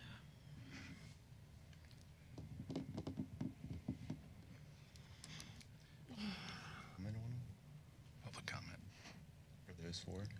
Yeah, I would just ask if there's any public comment. Is there any public comment on those 4 items? All right, so seeing none, we can then, This is a I mean, I don't know, twister. this seems like we're making this more of difficult Robert's than it has Rules to of be, Order, guys. for sure. I mean, is anybody opposed to taking the vote for this? Yes. I mean, we have one person. There was a motion and a second, so, Well, I think you had said we do a roll call vote. right, so. Roll call on the motion? Roll call on Right, the motion. to put those 4 items back on is for action. That's going to be the roll call vote. Again, yes means you put these 4 items back on action. No means you leave them on discussion. Mr. Barwin, run the vote or the roll call, please. Okay. Mr. Carey, Yes. Mrs. Wolfinger, Yes is putting them back on? action. Correct. Yes. and no, Right, is- no. Dr. Goetz is absent. Dr. Lyman, Yes. Mr. Noggle, Yeah. yes, okay. Mr. Scott, If we don't, in the next meeting, we have a discussion. We're gonna be discussing what we discussed tonight. Correct. We would Correct. be voting next time. We would be voting next time, Fred. Those will be then put on action at the next meeting. But right now, we're voting, okay, We're voting to put them on action tonight versus waiting 2 weeks to vote on them. okay. Yes, yeah, no, I'll be a no. no, okay. Mr. Bard, No. all right, Mr. Alosi, Yes. and Mr. Donovan. Yes. 5 yes, 3 no. Oh, my gosh. All right, so these items are now back on action. We're going to go through these one by one, and we're going to run the vote for these. Okay. So, You can give them their original numbers now. yeah, we got to go back through and figure that out. B5, BC. 5G 5G. That'd be 5G. replacement Chromebooks. All right, so is there a motion to approve item 5G, the replacement Chromebooks? So moved. So who was that? Dr. Dr. Lyman made the motion. Is there a second? Red Scott seconds. Mr. Scott made the second. Any discussion? Again, I'm just going to state my opinion on this, that there is no contract attached, and I do not believe that I believe it violates the Sunshine Law, and I don't think it is fair to our community nor the school board members to not have access to that contract before voting on it. Can we get clarification whether or not that's sunshine law violation? I mean, that's, my understanding is that the item is on and that we can provide paperwork afterwards. I would be more comfortable with a number associated with it. Can you pull up the number that we're voting on? But the public hasn't been able to see that number. Even if they pull up the agenda right now, they're not going to be able to view that number. Right, but the item that you're approving is the purchasing of the books, and any public member of the public that wants a copy of the bid or the contract, can be provided to them. But isn't there a reason why it has to be publicly viewable over a weekend period of time from the time you set the agenda? It is to give the community time enough to look at the agenda and also then question board members over the weekend. That is why there is the I don't know that that's a requirement, Mrs. Wolfinger. That the purpose of publishing it is to allow the public to come to the meeting to comment during public comment on the item. I don't know about, I think the ability to question board members over the weekend is additional, but the requirement is that there be public comment on items on the agenda. Can we look up the policy, please, or the sunshine law, please, to clarify whether it has to be? I'm almost positive it has to be publicly viewed for at least 48 hours. So, but what do you mean by it? If you're there is no dollar amount on that agenda item. They have to know the dollar amount that is being spent on the agenda item.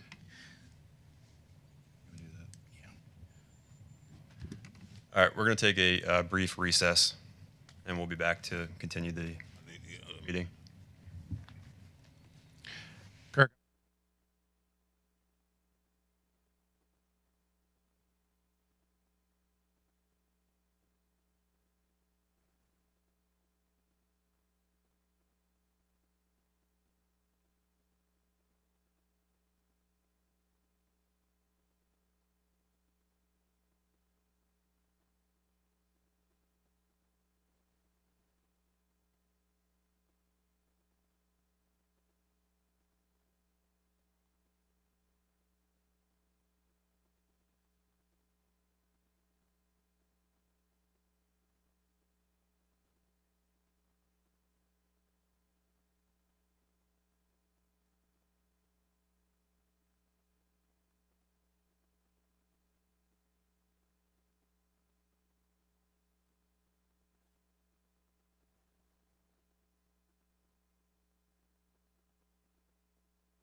I know. So we're- And you never know what other board member. Wrote it down.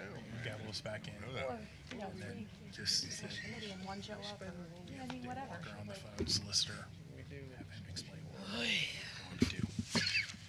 You have one speaker. Get gavel us back in. Dave.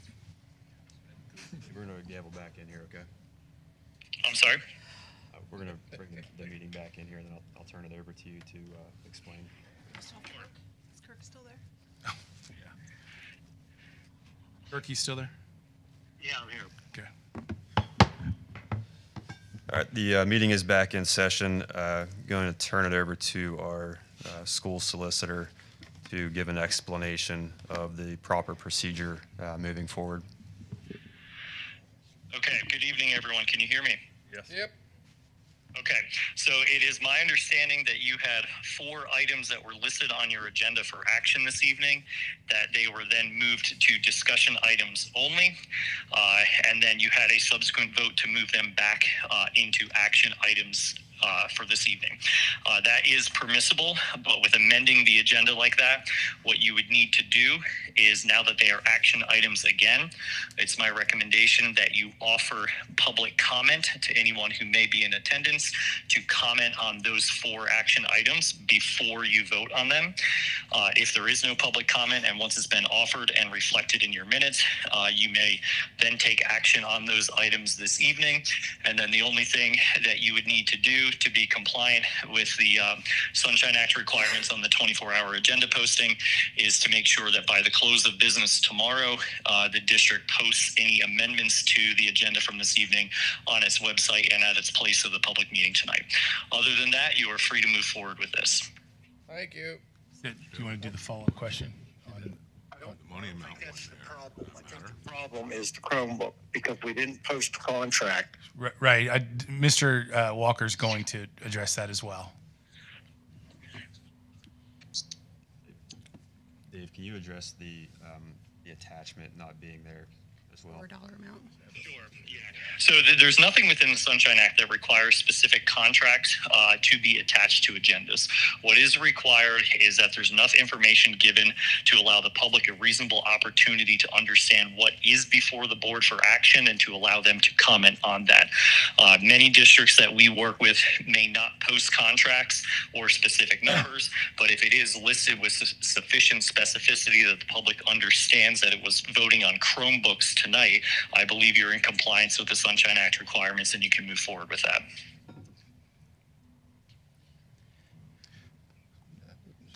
While we have Mr. Walker on the line, are there any other questions from the board members regarding the agenda or Sunshine Act law requirements? So we're back to action. So I'm just asking for questions, Fred, for Mr. Walker before we let him go. No. All right. Thank you, Mr. Walker. Hey, real quick, Dave. So there was already a motion and a second. We're currently in the discussion portion. So I would have to have that board member that made the original motion retract that, correct? And then offer the public comment, and then we can then go back into. We did public comment. Correct. Okay. Yeah, Okay. you need to offer the public comment before Gotcha. you take action on it. Yep. All right. Thank you, sir. Thank you all. Good evening. All right. All right. So moving on here, Dr. Lyman, I believe you made the original motion, and then Mr. Alosi made the second on that. So we would need Mr. Scott made the second motion. Mr. Scott. For public comment. You have to retract those first, right? We can just do it now before we vote. Just offer public comment. During the discussion portion. Yeah, I mean, we paused discussion. Offer public. We're good to move forward with it. We will have public. All right. Is there any public comment on any of these 4 items that we took from action, moved to discussion, and then moved from discussion back to action? Seeing none. So we are now going to run a roll call vote on item 5G, the replacement Chromebooks. Mr. Barwin, can you run roll call, please? Yes. Dr. Excuse me, before you start that, what yes and no, where's yes and no fall at in this? Sure. Sorry? This is passing the motion or not passing. Or not So this passing is item or not. purchasing Chromebooks, not purchasing Chromebooks. Yes, we're, Voting for the item. We're back to the original 5G, the replacement of Chromebooks. We're now voting yes to move this forward or no to not move it forward. And do what? Bring them back for discussion, or we? No, this is approving Chromebooks. Yeah, this is approving or not approving, and if we don't approve it, then we're gonna have to cross that road when we get there, I guess. Okay. It's absent. Dr. Lyman, Yes. Mr. Noggle, No. Mr. Scott,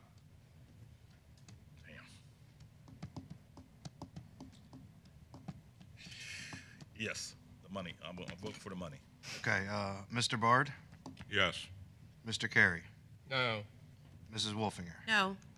Mr. Alosi, Yes. okay, and Mr. Donovan. Yes. Okay, 5 yes, 3 no. Motion pass.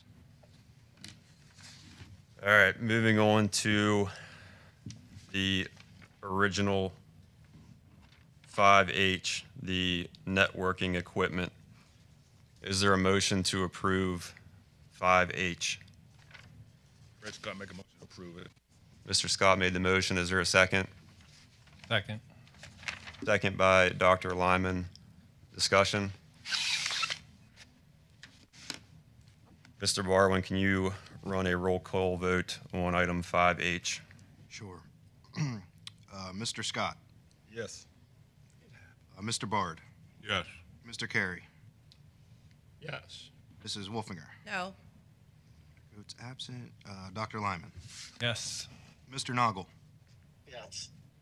Mr. Alosi, Yes. Mr. Donovan. Yes. Okay. 7 yes, 1 no.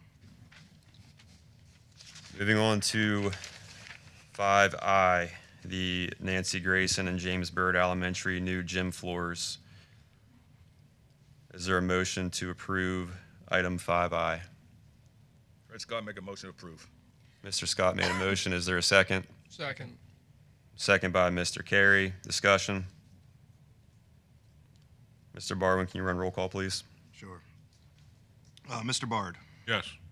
Mr. Carey, Yes. Mrs. Wolfinger, No. Dr. Goots absent. Dr. Lyman, Yes. Mr. Noggle, Yes. Mr. Scott, Yes. Mr. Alosi, Yes. and Mr. Donovan. Yes. 7 yes, 1 no. All right, moving on to item 5J, additional parking lot for stadium project. Is there a motion to approve item 5J? Fred Scott, make a motion to approve. Mr. Scott made a motion. Is there a second? Second. Second. Second by Dr. Lyman. Discussion? Yeah. I'm on that committee, but the way this is worded, it's saying add additional grass parking, but we're also, if you looked at the attachment, they're or the bid, they're putting a lot of stone down. So we having a stone parking lot or we having a grass parking lot?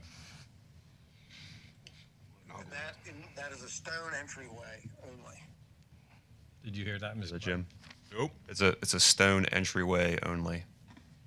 So, According Mr. to- Nago, it's the entryway stone, but the parking parking lot's will be grass. It will be. That is It'll be correct. overseeded where the parking is up there, but the entryways Gonna be. have to be stone or Okay. slate or whatever. So I need to know, because I'm seeing additional parking grass, and I'm thinking all them stones he's getting seem like a lot, but They're okay. building that level up and then they'll seed over. Yep, the okay. flatter. Any further discussion on this? Mr. Barwin, run roll call, please. Mr. Carey, Yes. Mrs. Wolfinger, No. Dr. Goots absent. Dr. Lyman, Yes. Mr. Noggle, Yes.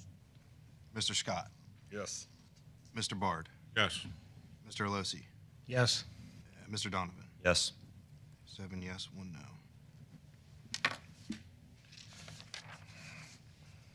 So we did that. Well, did we do the transportation? We can go back to that one as well. It's already. Yep.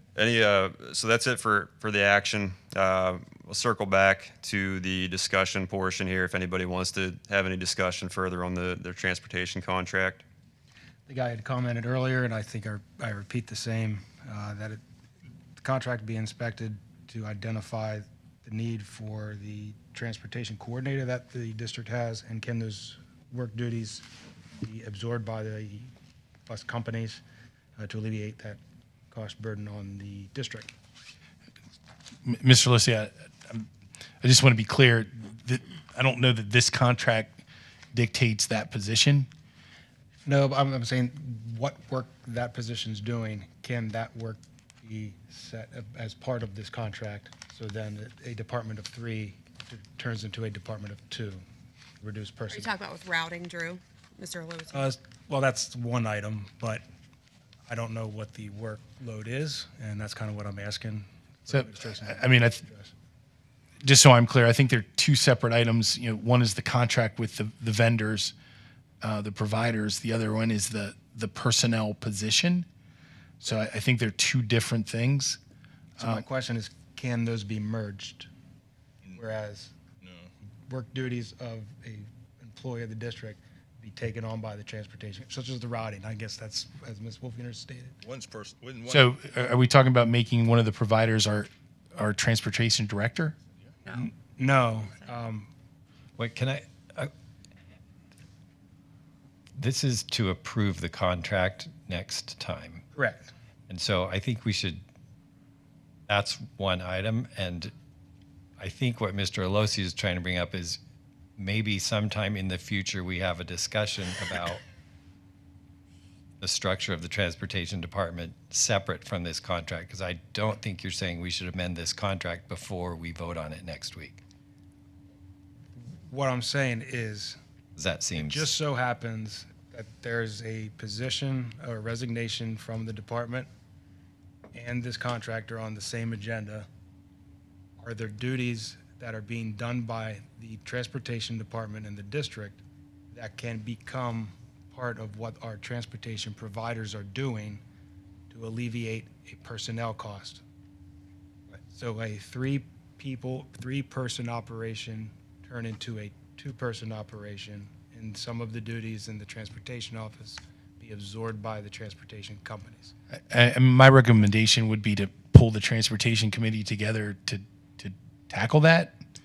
I don't know. I'm just asking, is it something that could be looked at? I don't know if it is or not. That's why I'm asking. I think some aspects might be looked at, but I think Thinking before we hire another transportation director, we need to look to see whether we maybe want to put, just take for instance, the routing back to Yes.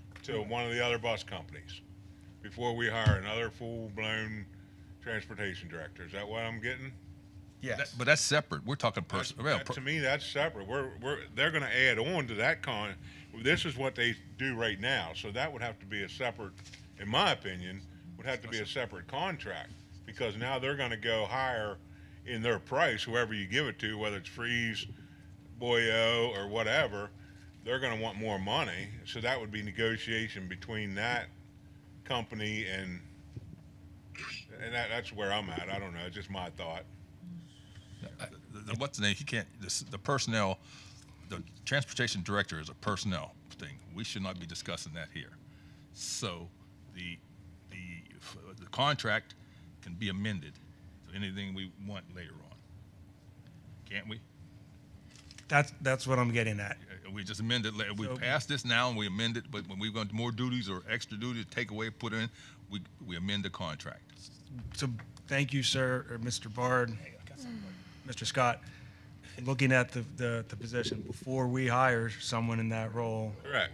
And then, as Mr. Scott said, what's that in that contract that we could add? That's what I'm getting at. You're saying potentially altering this current transportation contract, if I'm hearing you correctly. While it's on discussion, I figured that's the time to ask questions now that it's here before the whole board. And we don't have a transportation committee, do we? Well, Former. I mean, Right. it would So we're probably kind fit of under budget and finance somewhere, I would think. Wouldn't that still be two separate deals? I mean, all 3 bus companies are not going to probably be, and I'm just using the routing thing. They're not all going to do routing. It'd just be one company, I would think. That company would have to, I mean, it would be more money you would have to give that company, I would think, but you wouldn't be giving that money to the other companies. Am I wrong at that, or? I mean, I think it would make sense to have one provider doing the routing or the district doing the routing. The objective is to save money too. I don't know if, I think that would be more of a wash in the end if we're gonna Didn't they used to do it? have, right. So if we're cutting a cost, but then we're just gonna turn around and give it back to the contractor, I don't know if that's gonna alleviate any costs necessarily. I would agree that I think the preference would be to move forward with the contracts as they are and then revisit the personnel. And we have like updated the job descriptions and everything through the efficiency study work that that we did with the transportation department. So I think we could go back and maybe take a second look at some of that also. And I think we would also have to really take the time to define very clearly if we would want to subcontract some of that work out, what would that look like? You know, what would be the expectations and everything? And I mean, we need to lock in like who our transportation coordinator or our providers are going to be for the upcoming school year. And we need to give those providers the opportunity to prepare and be ready. And this contract does that. And then I think the next steps then would be to take a good look at the department and work we've already done and see, you know, maybe what we can move forward from there. People we have in there can hold the fort till we get straight with the personnel, correct? So the contract is the main thing. Yeah.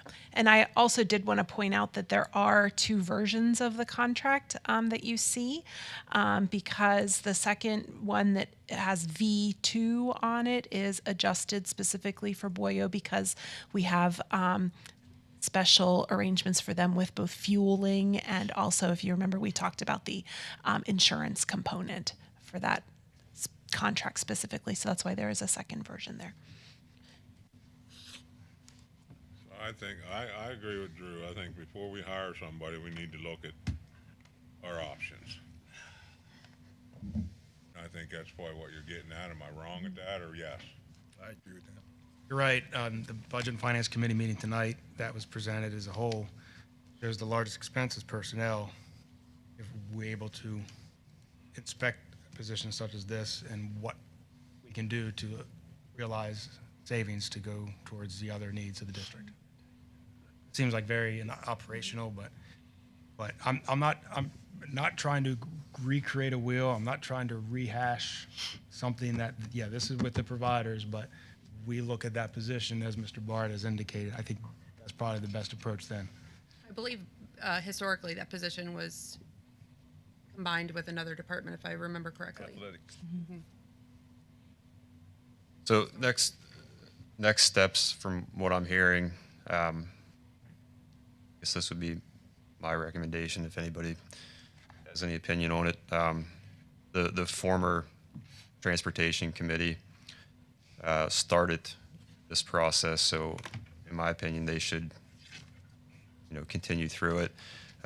Maybe administration could set up a meeting with that former Transportation Committee to rehash any potential changes to the contract, and then we can also leave this one for discussion until that committee comes back with their recommendation.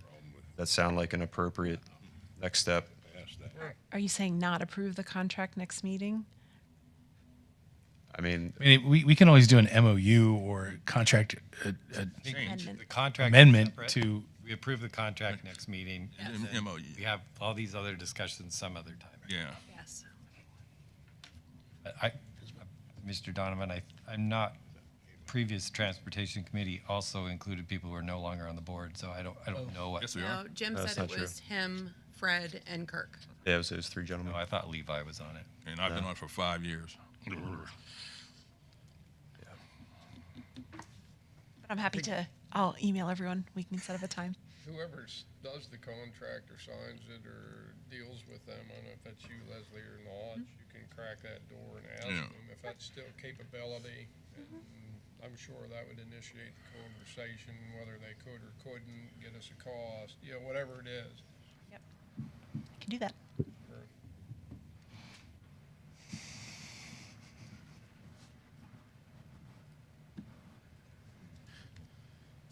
All right, no further discussion on that. Moving on. One last question for administration. Now that we've secured all the contracts, are the busing companies, all three companies, good with the contracts that we've crafted out for them? The contract has been shared with all of the contractors, and I haven't had an update that they were not okay. Okay, that's all I needed to know. I appreciate that. Thank you. Anything else? Not about that. All right, moving on to citizens' comments regarding non-agenda items. Anybody out there wish to Don't you comment? do it. Do it. Just make it short, please. All right, moving on to board comments. Dr. Lyman. Just to try to give some guidance, Fred, I would, just as a modest proposal, I would say to avoid what has happened here tonight, and I realize that tonight was kind of an anomaly because of circumstances, but that it seems reasonable to me, especially where we ended, that if administration feels like there's a financial benefit to moving something directly onto the action agenda, that they should feel free to do that. Or if there's some other exigency that requires like the aid that was needed because of an IEP. Secondly, I would say that then, as I'm fairly certain Mr. August did, that is made very clear in his updates on Friday, but then maybe also on the agenda, that if there were some sort of indication that that item was moved directly on to action and was not on discussion, so it's abundantly clear to both us and the public, both from Mr. August update and also on the agenda itself, that this item was moved directly to action. And then that just seems very clear to me. That's just my modest proposal. We could hash that out and make it a little more detailed if somebody wanted to, but to me, that would make it feel a little clearer. And congratulations to the bocce team. Mr. Noggle. Yeah, I do have a comment. We did go through some oddities tonight, and we're still new. I still support board leadership to the nth degree. The items that we talked about, like when we come through committees, I'd like to see us be able to get some of that stuff on to action if need be, so that we can resolve that. Chromebooks, on the other hand, when you're talking a big ticket item like that, I would always like to see those come through, regardless of potential savings or anything like that. And I'd like to see everything posted for public. That's my comment. But kudos to the board leadership. You kind of had a tough evening, but good job. Mr. Scott. Yeah, Ms. DeLong, in the policies about people attending athletic events, we have in there has to be a student can't attend the event without the parent. Is that correct? Yes. That presents a problem for me and for other people. If I'm taking my child to an event at the school district, but my neighbors can't take their child, why can't I, as an adult, bring that child with my child?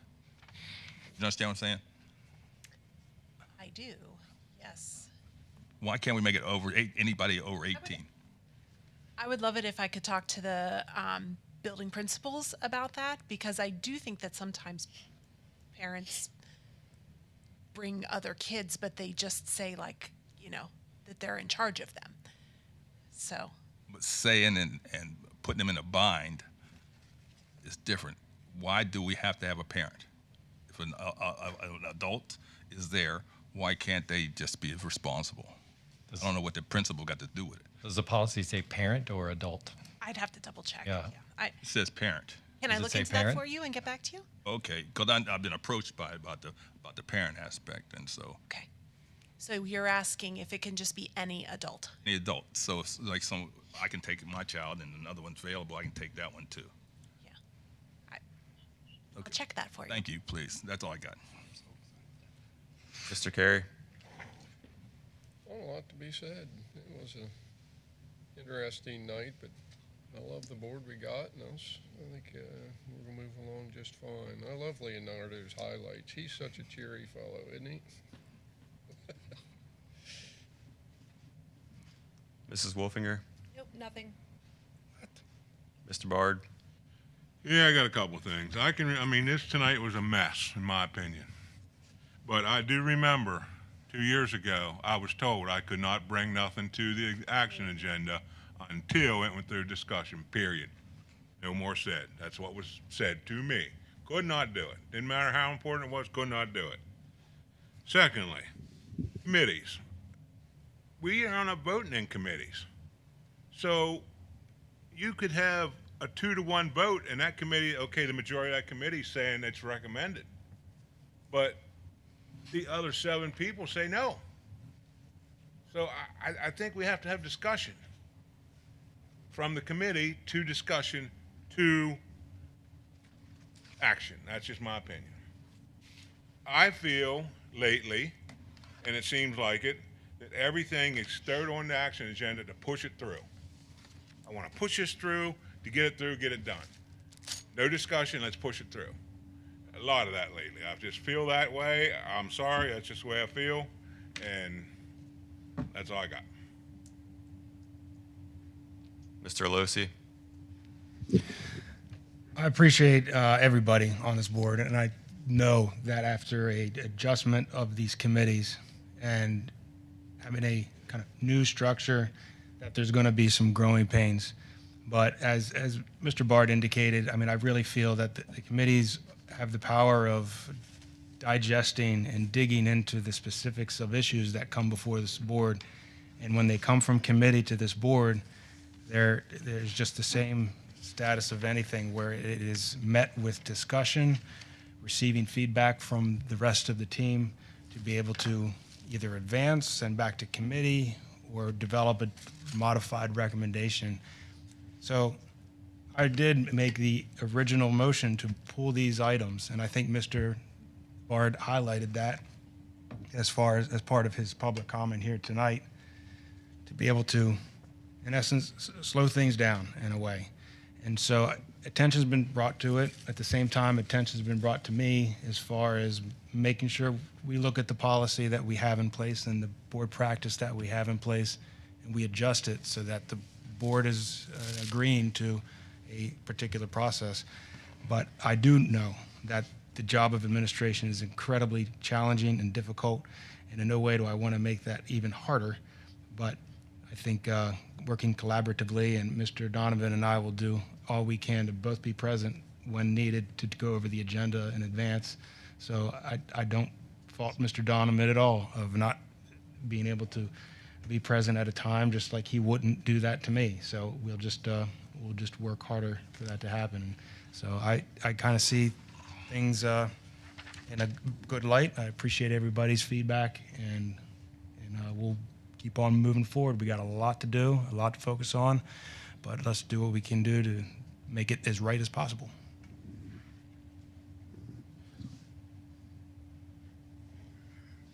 I will say I respect each and every one of you, and I appreciate each and every one of you. If anybody feels a certain way of how I handled things this evening, if there's 5 of you that feel a certain way about that, you can go ahead and call a vote. I volunteer my time to do this, and if somebody feels like they want to do it better, by all means, please do it.